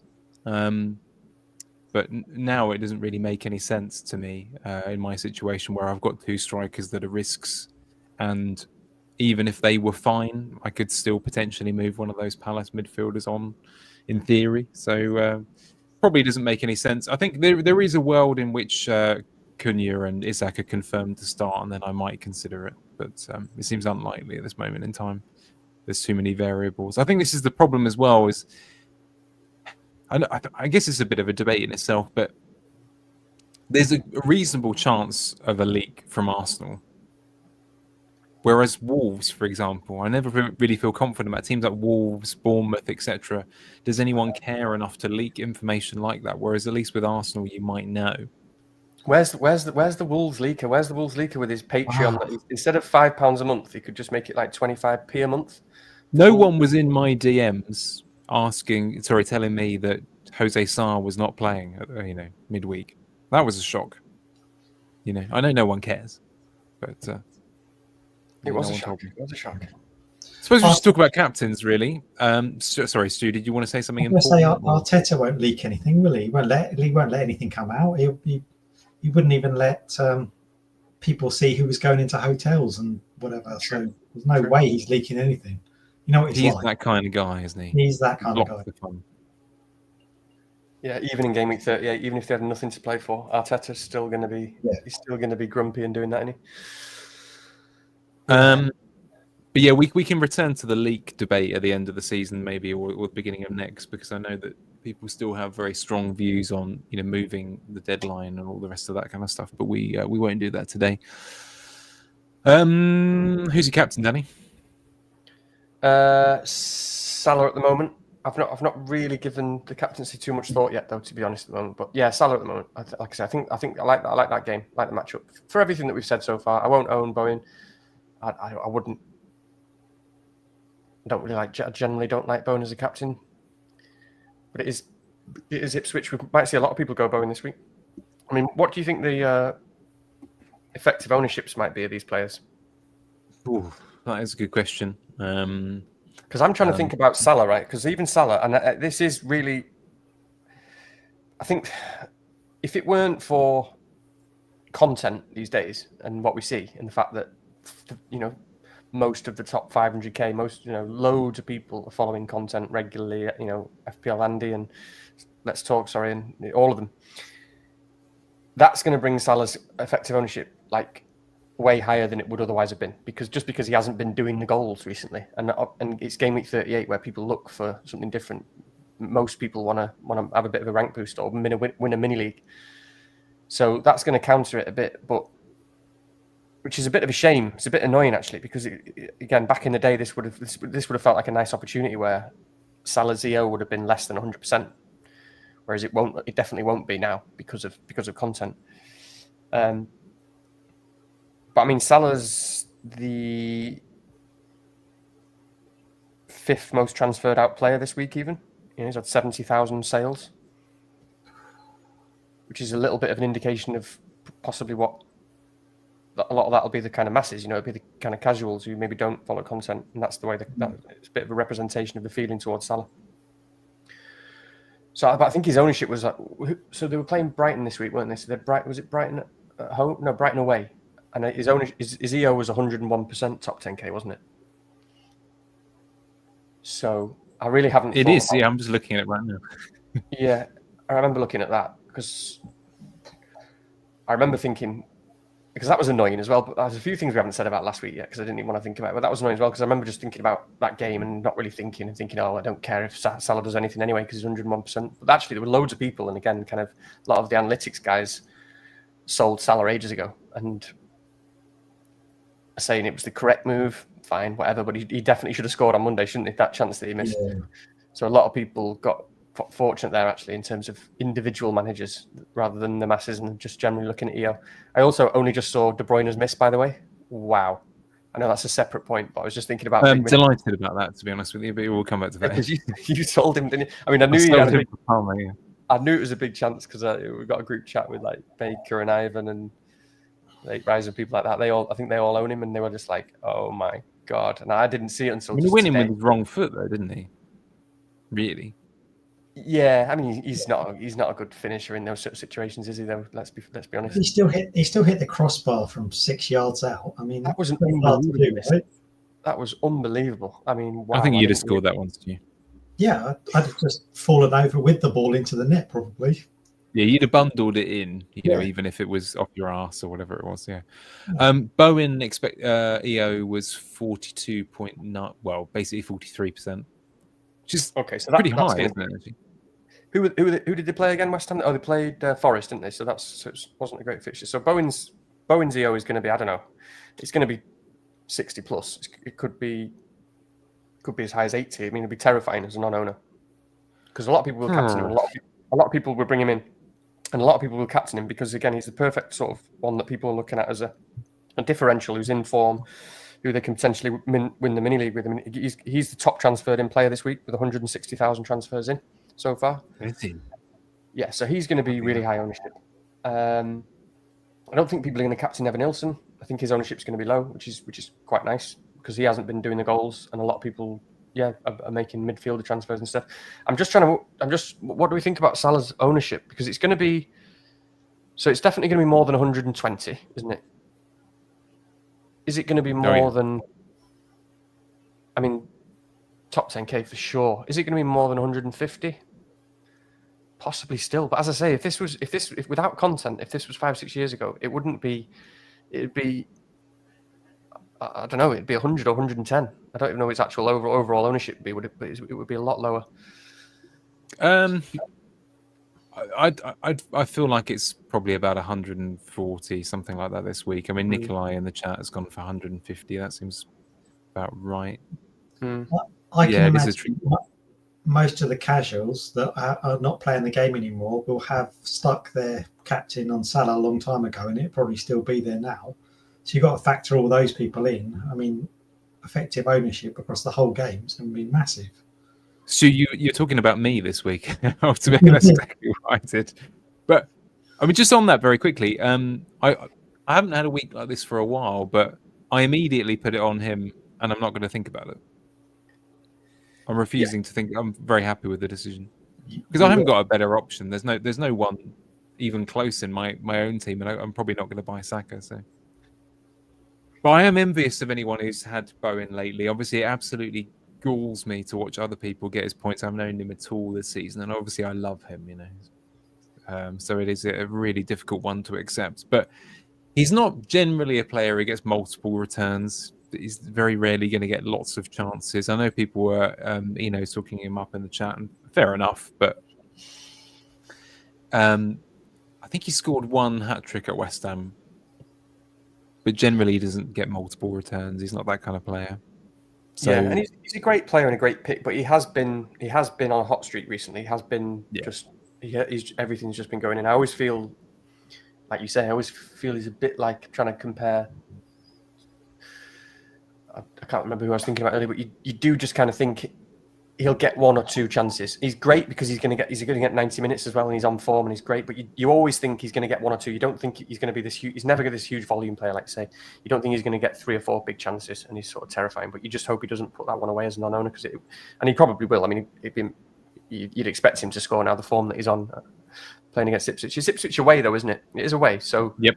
Is it? Yeah. So I don't expect that game to be easy again, because McKenna, the players, the crowd, that's the last game in the Premier League. For all they know, it's the last game in the Premier League for the rest of their lives. So it's going to be a big emotional time, and Ipswich are going to be well up for it. That doesn't necessarily mean much, but it's not like West Ham have been great. So playing away against a team that are well up for it and right in your face, it's not going to be an easy game.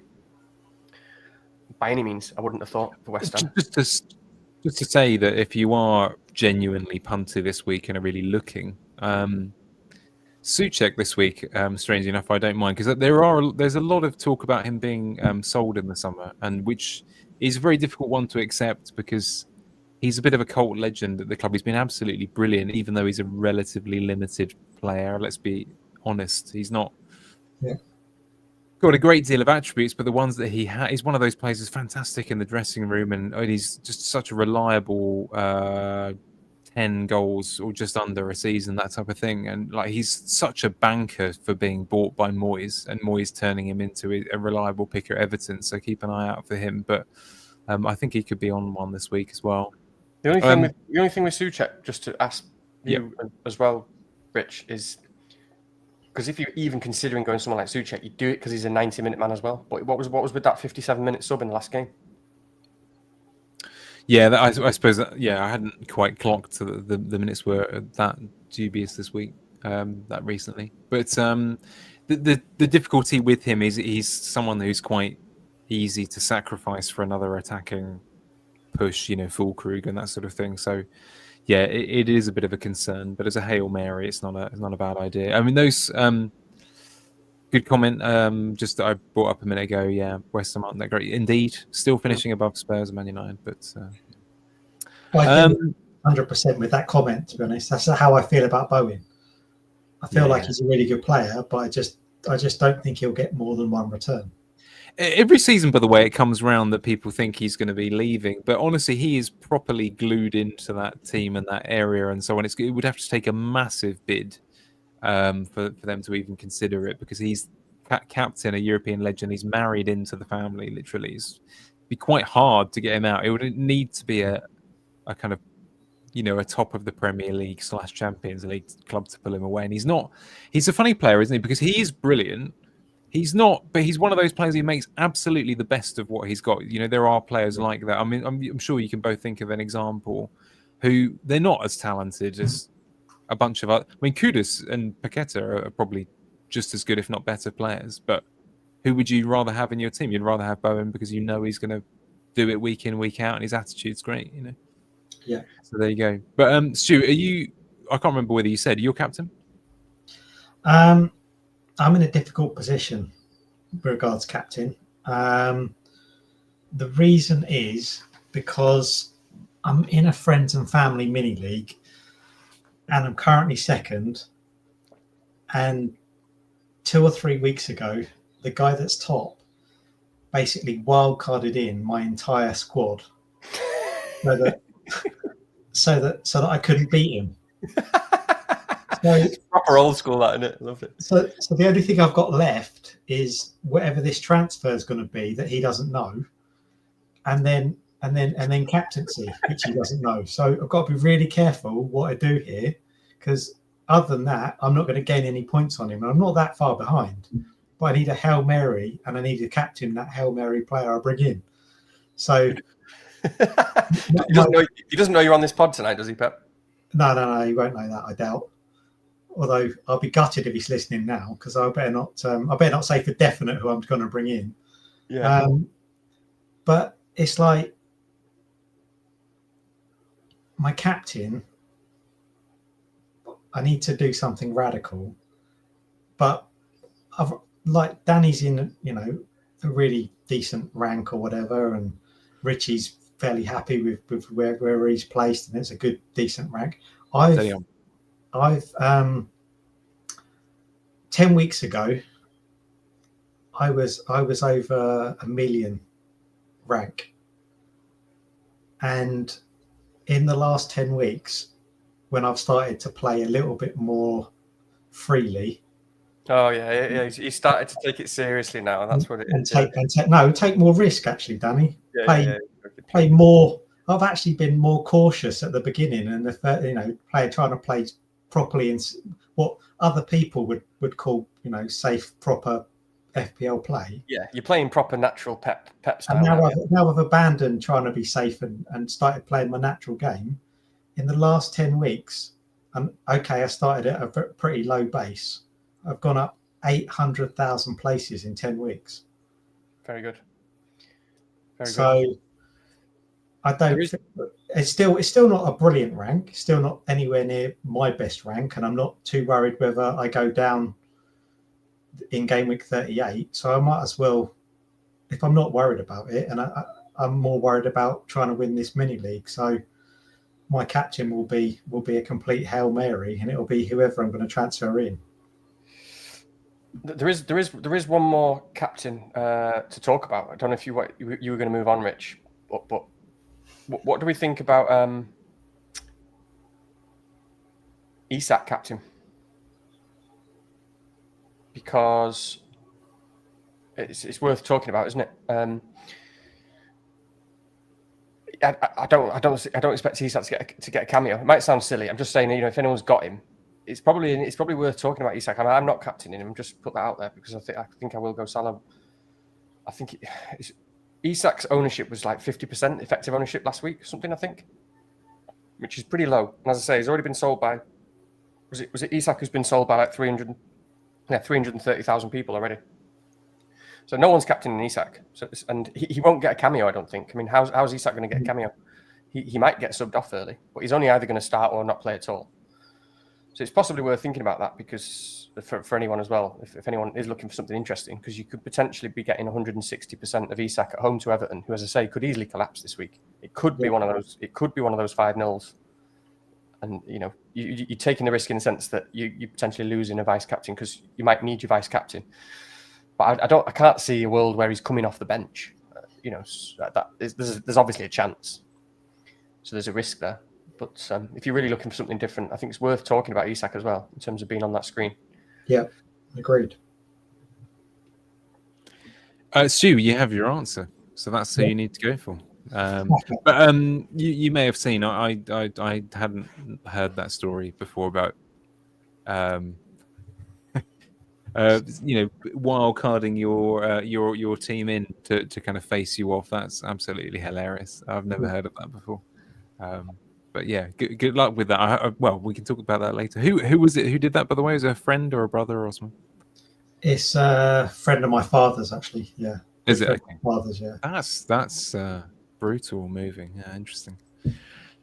Danny, just a quick question on that, because I don't know whether you're like me on that. I'm rubbish about checking with mini leagues. I honestly have no idea where I am, or other than to some extent the son of a gun one, and I have a family one where it is so not competitive because I think we've been playing it for a good 15, almost 20 years, and I've only not won once.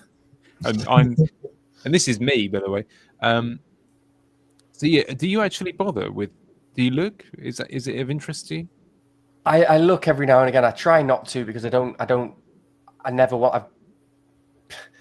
I think my early experiences of FPL before I genuinely, took the game seriously, I often had a lot of dead seasons. If I was doing badly, I'd just give up. But I'd just look at mini leagues at those times, and you'd make moves based on your mini league. I can understand it. So Pep, we're at this stage in Gameweek 38, and if all you've really got to play for is your mini leagues, I can totally understand it. Every time in the past I've made a move based on a mini league, it's gone disastrously wrong because obviously it's not the move that I would necessarily make.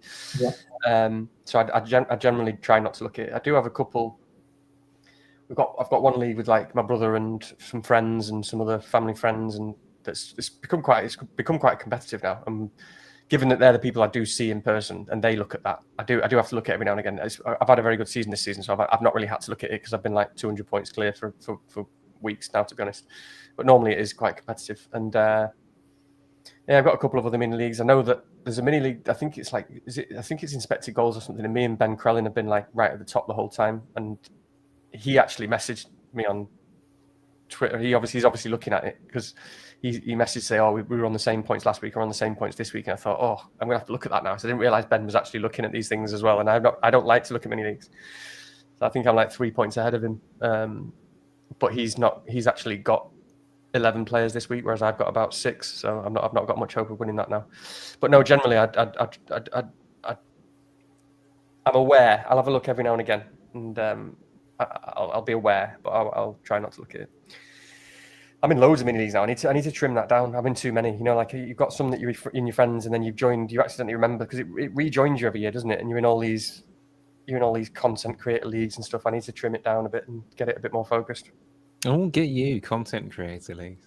No, you know what I mean. Like you join the videos you watch. Like I'll join loads of them, and you're still in like, yeah, content that you used to watch years ago that you don't watch anymore. There we are. So last resort mini league coming up. We do need him. Yeah, we do need it. Actually, that's a good idea. We do need it. We do need a last resort. Okay, I wasn't sure whether I was being serious. Okay, that's fine. If there's any interest in that, do leave your feedback in the chat. You know, along with whatever it is that you want to pay us £10 a month or whatever it is that you want to do next year. You know, I hadn't thought that. It'd be good. That we should definitely get a mini league, and we'll just we'll do whatever rules apply. I don't know how it works. Links, Discords,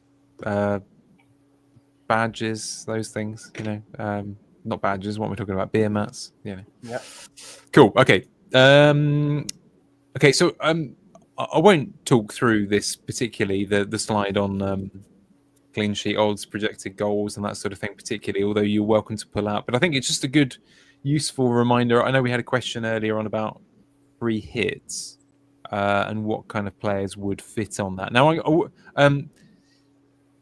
there's two ways of looking at this. If you can just shout out any kind of suggestions you have for anyone who's looking at this.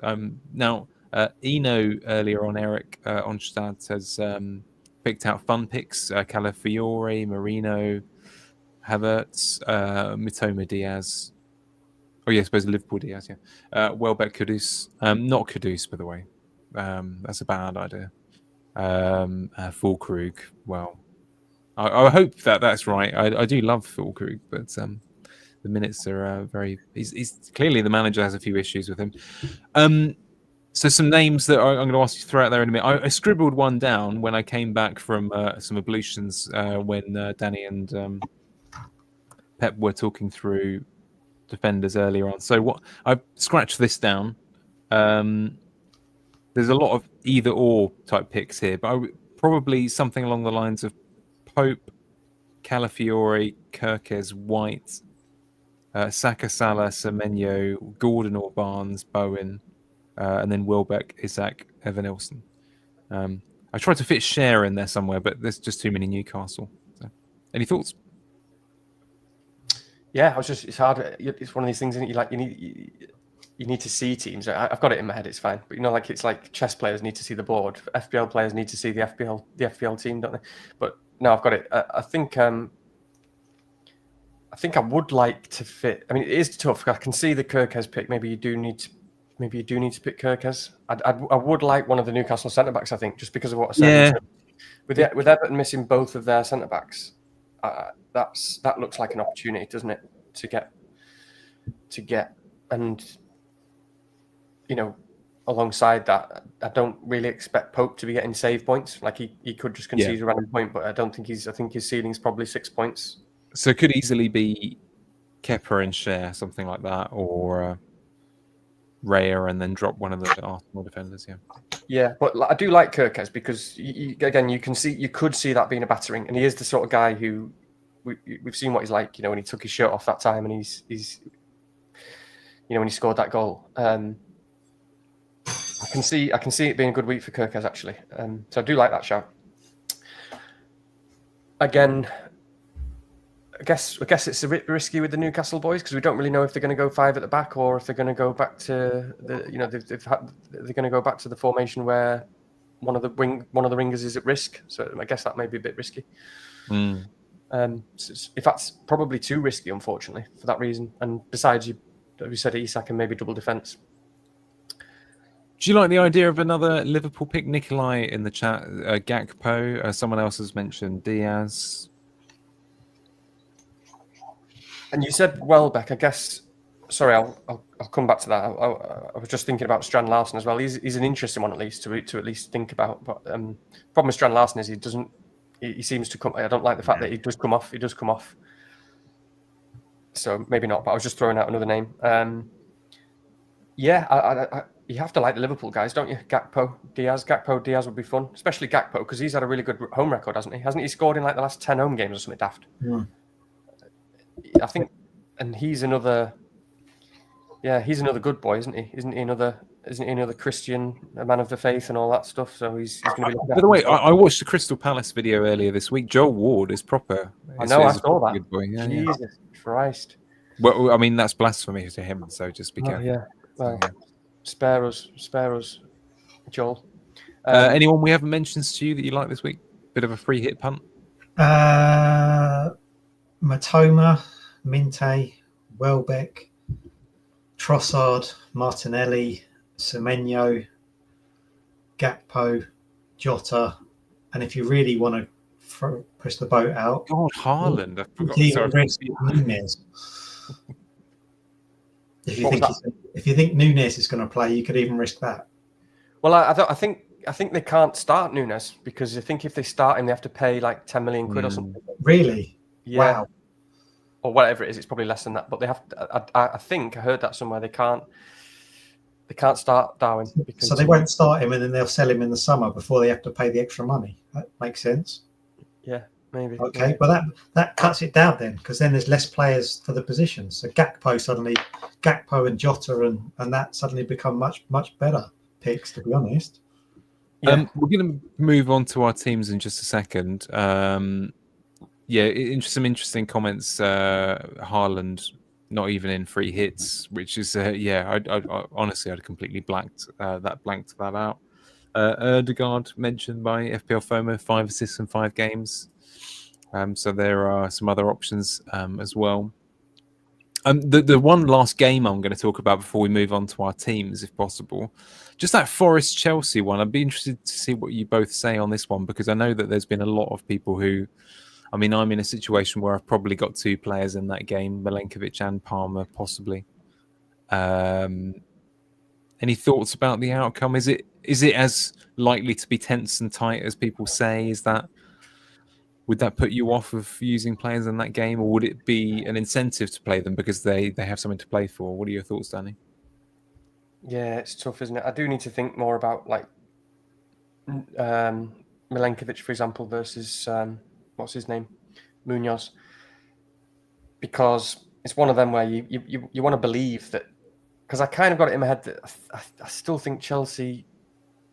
I think Chelsea are a good team recently. They've been a decent team. They've been good. They've been getting good results. And I do feel like it kind of suits them this game in terms of Forest. I think they're going to struggle in that setup against what are very, very good centre midfielders and Caicedo and Fernandes and whether it's Lavia coming in, or I think that's going to be a lot for them. And I think that will possibly work in Chelsea's favour to sort of be able to dominate that midfield and catch them out. The problem with that is, again, when I was going into with Palmer captain, I was hoping that George would play because I thought George would be a bit more of a handful, and he was fair play to him. He's only young, so I'm not dissing George. He could be a great player in the future, but he was terrible on Friday. He looked completely out of his league. He looks like you can see that it's far too early for him to be playing and starting games. I'd be amazed if he starts again, because he was totally ineffectual, which is a problem, because I sort of thought maybe he'll be an okay replacement maybe he'll do kind of the job that Jackson did and be able to sort of, occupy the centre-backs a bit and stretch the game a bit. I don't think, I just didn't see it unless he just had a real off day. I just can't think that's going to happen again. So you'd have to think that maybe Neto or someone else goes up front, and Chelsea just are weaker without, and I guess it's even more likely because Sancho couldn't play on Friday, and he can play now, can't he? Because he couldn't play against United. So I think we probably do. Actually, Neto has been very good. So thinking about it, that does mean they've got two wingers in Sancho and maybe Madueke or something, and Neto up front. And Neto was very good in the few games that he played up front. So yeah, I've kind of got it in my head that I kind of fancy Chelsea to score or at least do something and be slight favourites. Well, they are favourites, obviously, but I kind of fancy them to win that game. But saying that, it is going to be a low-scoring game, isn't it? You would think. You would think it's going to be a low-scoring game. Yeah. Yeah. So, yeah, I can't even remember what the original question was there because I've just gone on for so long about that. But yeah, I kind of fancy Chelsea. I kind of fancy Chelsea to do something. Yeah, I think the last thing I'd add is that I do think one real advantage to this game, if you have players and you're 50-50 about playing them, is you tend to think that the minutes are relatively secure, and that's enough to put me off of doing anything with that Palmer slot as well, because you tend to think that there's a pretty high probability of Wood, Palmer, etc. getting your 80 to 90 minutes in this type of fixture. Whereas again, if you had Acuna, etc., you can't be sure about anything. I mean, the high probability is something like 60 minutes or something, and the low probability is something like 25, probably, isn't it? So it's that kind of situation. That's how I would see it. But yeah, pretty tight one. We'll go on to our teams in just a second. Just match odds as well if anyone's interested as well. So clearly the standout teams there for bookies anyway: Bournemouth, Newcastle, and Arsenal. And of course, thank you to Rob T as usual. Stu, you're up in just a second. I do have, by the way, I completely missed this earlier on, but Craig Hope, the Newcastle guy, he wrote a little piece where he said Alexander Isak remains a doubt for Sunday's Champions League decider. Confidential has been told that the striker's chances of making the game are rated as 50-50. His inclusion in the Sweden squad is not an indicator of him overcoming his groin issue. Oh dear! But do you know what? Plus, I don't know. He's Harry sold him last week as well, so it's almost certain that he's just out now. He's probably out for 3 months. Yeah. Anyway, something to keep an eye on. But we presumably will get a press conference tomorrow, right? So I know that I know what I've just said, but something might happen. Stu, do you want to talk about your team? Yeah.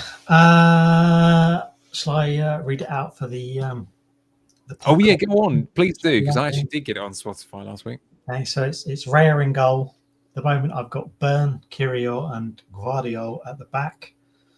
Salah, Sade, KDB, Bumo, Rogers, Watkins, and Mamouche. On the bench, Henderson, Isak, Munoz, and Williams. So I'm actually pretty well stacked, to be fair, because we've already discussed that Munoz is not too bad a pick if you wanted to play him this week, and people are still talking about whether they should be playing their Forest defenders. So got two pretty decent players on the bench already. One free transfer and a Hail Mary on who to bring in and captain. So looking at this, my concerns are around Kevin De Bruyne, who I'm not sure is going to play that last game, or whether they're going to make that emotional send-off on his home game last week be his last game for the club. I've got the two Brentford guys I'm quite happy with. I'm happy with Salah. I've already mentioned that I quite like the Man United fixture. Don't really see who I'm going to take out, to be honest, apart from KDB. And I'm thinking, like we've mentioned on the pod,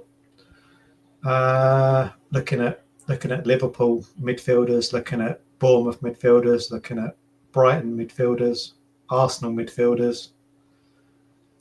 Yeah, and whoever I bring in, obviously I'm gonna captain. So what do you think? Do you want? If you do want those, I mean, in a rare state of clarity, I know exactly what I would do here. Okay. Oh, have you got any money? Sorry. Have I got any money? Not generally. I know exactly what Rich is going to suggest as well. So Not We could necessarily. Do I have any money? That's a good question, actually. I have got 1.3 million in the bank. Should we say both? Should we say both his transfer and the switch that he needs to make at the same time, Rich? Or I don't know how that would work from a sound point of view, but well, to be honest with you, Stu, I think it seems pretty obvious to me that you do have some fun with that De Bruyne spot, and that you're in a lovely position because what you can do is play Isak. Rodgers first bench. You're in a great situation from that regard. He's there. He's ready to step in. So you've got a lovely situation, and in that KDB spot, I mean, I would just go for Bowen, really. Bowen. Yeah, presumably you can't afford Saka anyway. So, Danny, was that? Did you already know what I was going to say? No, I thought. I actually, I'll be honest. Obviously, I think he's got to play Isak personally. That's what I would do. But I thought you were going to say KDB to Saka. To be fair, I didn't think he could afford it. Sorry. Can you afford it, Stu?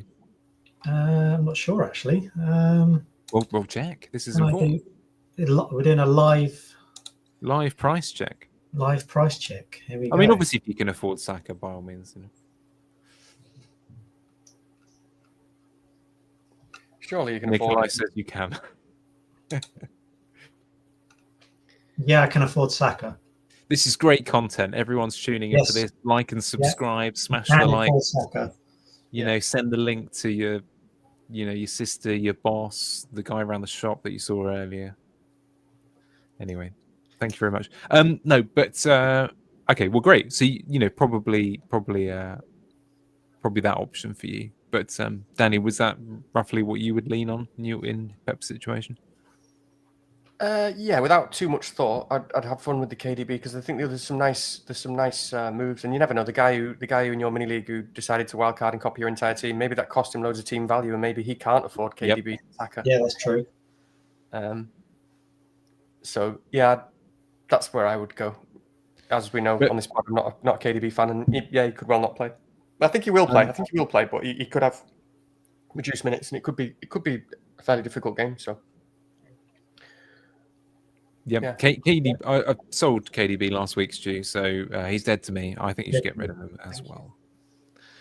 On to me. A new Rick Mail picture this week, Danny. Hey. So that's quite a good one as well. I wonder how many could have picked up on all the little Rick Mail mannerisms that you did tonight that I picked up on. Would you?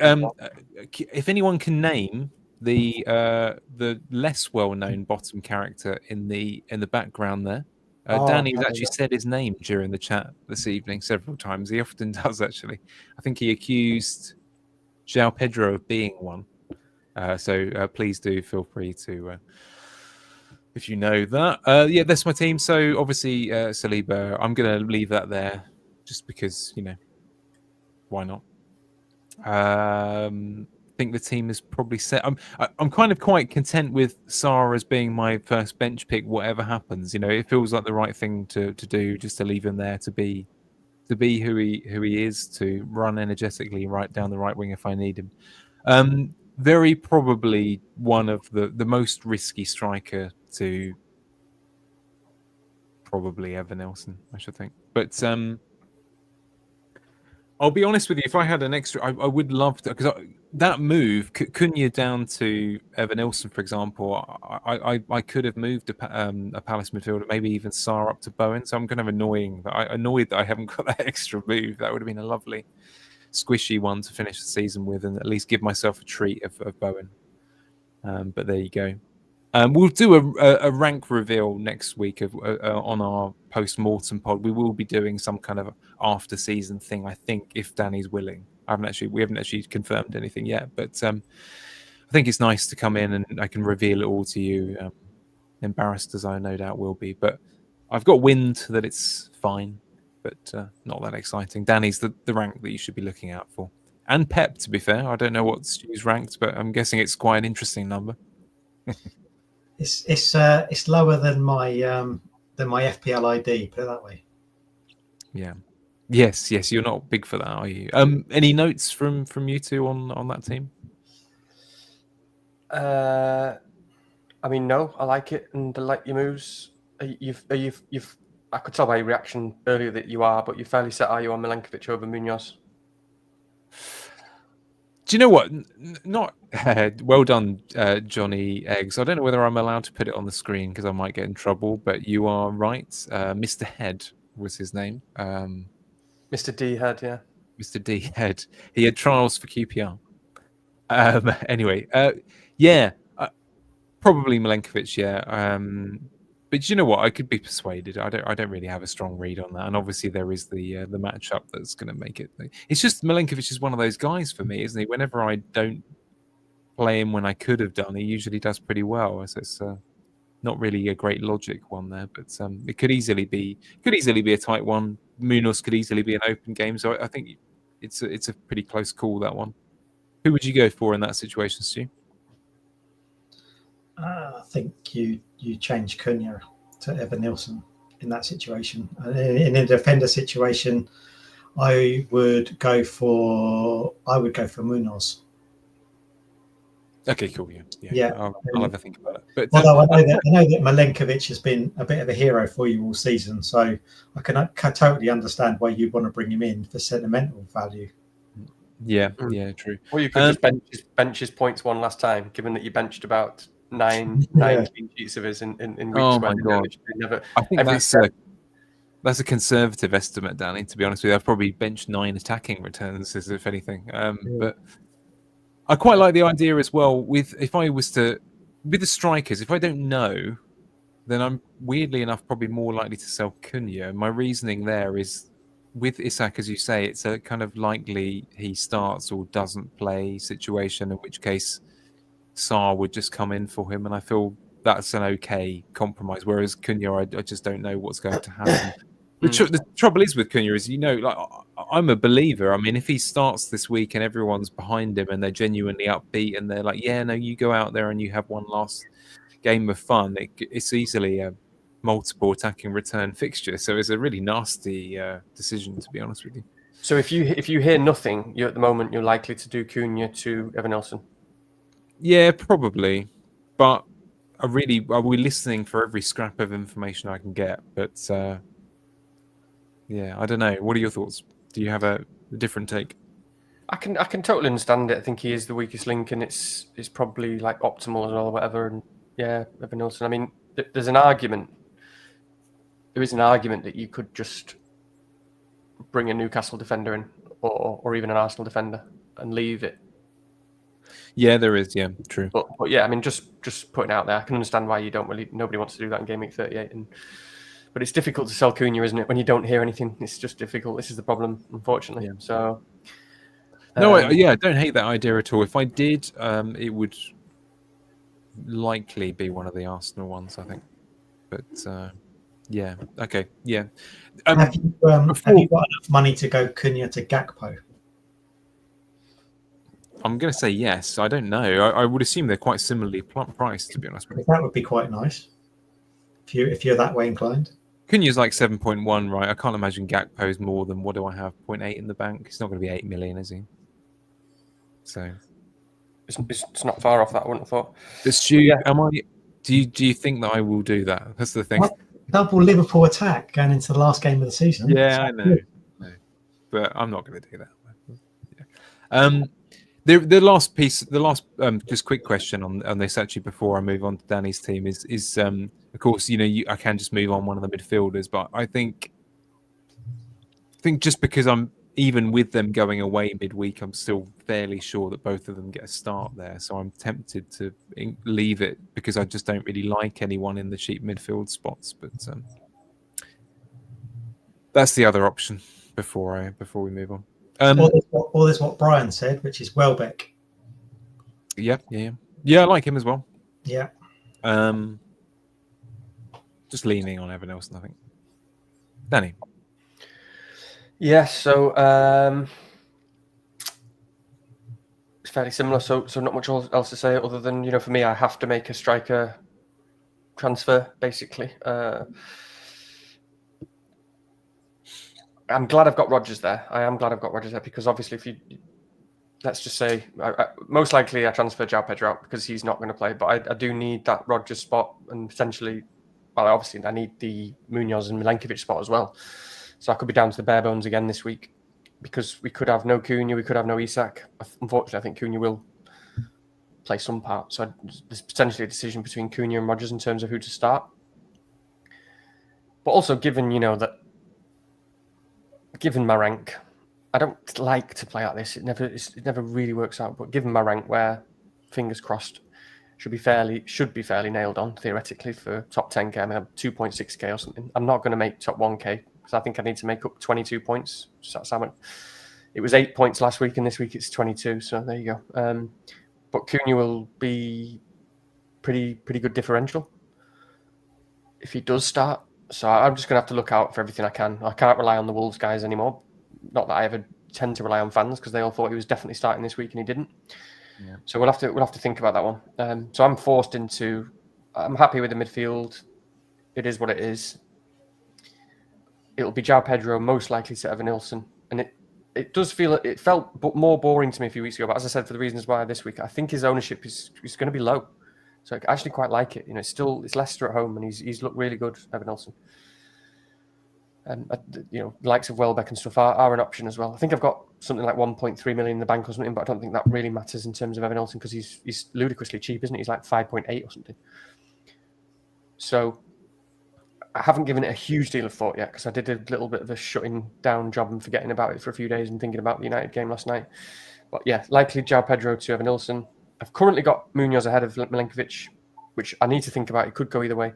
The thing with Munoz is he really is like a forward now. I mean, what he's been doing the last 6 weeks has been absurd. He is just literally, he's getting big chances every game and he's setting up big chances every game.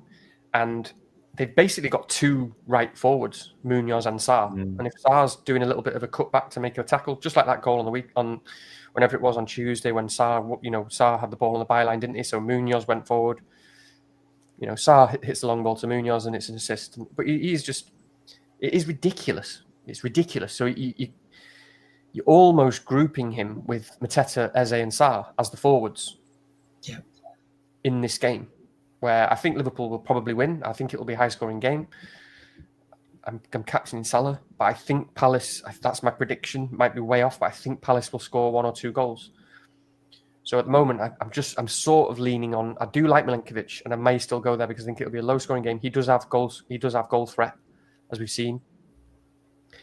He looks happy at the moment because they've secured. He was happy in that interview, wasn't he? In post-match, he did the post-match interview, and because he scored, and they've at least secured European football, haven't they? So some form of European football. So I'm just kind of at the moment, although it may well change, leaning towards effectively in my head thinking I'll play this guy who's effectively one of Palace's attackers at the moment, rather than the centre back with a bit of goal threat and a bit more chance of a clean sheet.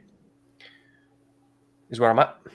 What I would say, Danny, is that you think that the Chelsea Forest game is going to be fairly low scoring, right? Which is why you're considering playing Mykolenko. But you've got Milenkovic. Milenkovic, yeah. But you've got Palmer in your team. Yeah. So if you think Palmer gets anything, which is obviously you do think he's going to get something, you think Chelsea's going to score, then you don't really want to be playing Milenkovic because you think Palmer's going to score or Chelsea are going to score. So you're hedging a bit if you did that. It is another factor. Yeah, you're right, Pep. I don't hedge and I don't think about these things normally. I normally just pay whoever I think is best. But it is game week 38, and you're right. Like basically by playing Milenkovic, theoretically, you're limiting yourself a little bit more in terms of your ceiling. And I know you're playing Salah, and Salah's playing against Munoz, but like you just described, Munoz is effectively a winger, and he's always in the box, and he's providing all sorts of chances. And we think that's a high-scoring game, whereas we think that the Chelsea Forest game is a low-scoring game. Yeah, no, you're right. So that's kind of what I'm thinking, basically. But obviously, with it being a low-scoring game, and Chelsea let me down a bit on Friday, they could easily, Forest could just pull it out and get a clean sheet and, which is where Richie's mind is a little bit. So it's close. I'm not. I should probably be more bothered about than I am, but I think it's so close that I don't think it's going to be a big swing. Fingers crossed, either way. Yeah, I'll have more of a think about that. I think it's very close. It's very, very close. I'll have a think about that one. Milenkovic has been good to me as well. He's been good to me all season. Got him in that. Was it a free hit in No, it wasn't free hit. But was it? When was it? Game week 29 or whenever, and he got 18 points. Yeah, you did have him, and then you brought him in again on wildcard. Yeah. Yeah, that's right. Yeah, wildcard. That's right. Yeah. Yeah. And I've had him since game week 6, which is quite exciting. Although, given that I only played him about 4 times, probably. So, yes. Thank you, Resting Pilgrim. Munoz will get negative points if Liverpool score. There we go. Lovely way. Reassuring. This is the sort of level we're at last resort. This is what we need. Yeah, exactly. Thank you for that. By the way, every time I see someone put Cunha in the chat, I feel like I'm hovering over a ban because I'm worried that someone's about to type a word that's not Cunha, but looks a bit like Cunha. But fortunately, no one who comes here is one of those. They are not a Cunha. Anyway, let's do a few questions, shall we? Before Alex, our good friend Alex Ball, has just joined in the chat. Alex, I think you're asking questions that have been covered elsewhere, so I'm actually going to cover some others if that's okay with you. I'll put a few on the screen for us to give our immediate gut reaction views to. Stu, you can go first. Assuming no team leaks, which one of Marino, Cunha, or Isak is the biggest mins risk? Yeah, that's a difficult one. I'd get Marino out of there. I don't think he plays at all, whereas the others have got higher upside as well. He was suspended, wasn't he, last week? I think. Yeah. Any take, Danny? Gut reaction is Cunha's the biggest mins risk and probably, unfortunately, the one that I'd get rid of. I'd need to look more into the Arsenal team news, but I think Marino will start. And the thing with Isak is it depends if you've got a good bench, because, as I say, I don't think he's gonna cameo, so I wouldn't worry about him too much because I think he's either going to start or not play at all. Yeah, so. It's kind of 80 or 0 type situation, isn't it? Probably. Our good friend Heather, who has put the comment in despite me being grumpy with her earlier. I don't mean it, Heather. We like you, really. Debating who to bring in. Evan Nilsson means benching Elanga or Rodgers. Getting Saka means benching Cunha, Watkins, Wissa. There's a lot going on here.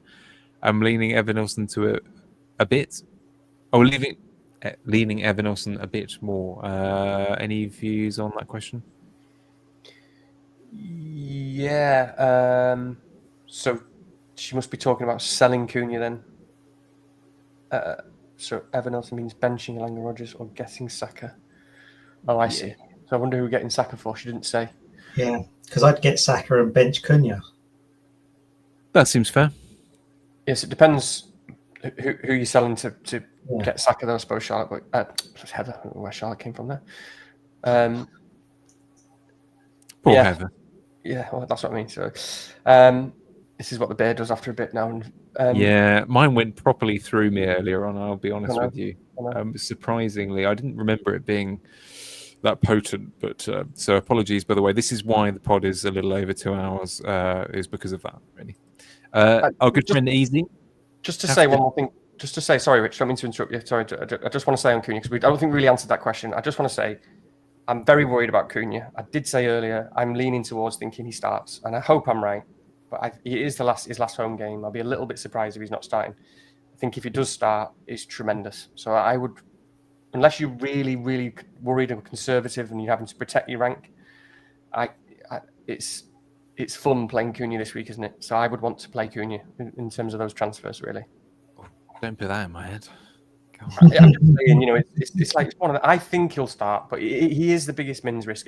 We're always very sensible, aren't we, about minutes, and it's true. I'm playing Cunha at the moment. I know I'm a little bit forced into it. I'm not forced into it because I could play Rodgers over him, but I think he'll start.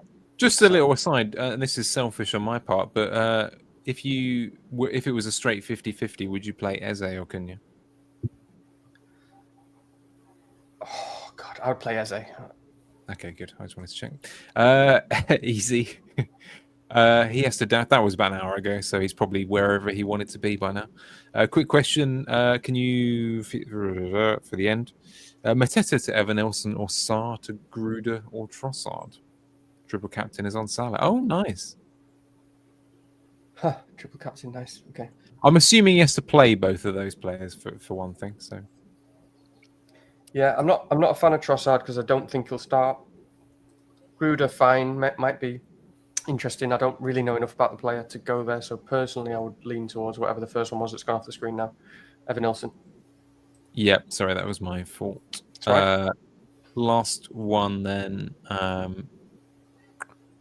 from the starred ones earlier on. Cole, after watching Wilson versus Arsenal, do we think Howe could play Gordon up top if Isak is out?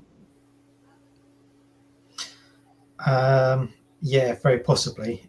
But would it be is Wilson out of contract, or is he staying with the club? Is he contracted for next season? Because if it was his last game, then he might get a run out. But I agree that after watching Wilson not do anything last week, I think that's a good possibility that Gordon could play up front. He's not a bad shout for a transfer, actually. I didn't see Newcastle, so I did. I can't remember what I saw or what I didn't. I don't remember seeing much of Wilson, so I can't really comment. But yeah, I agree. Like if he needs to play, but if he does need, Newcastle need a result, so he's not just going to start Wilson because it's his last home game. He could well bring him on if it's his last home game. They do need a result.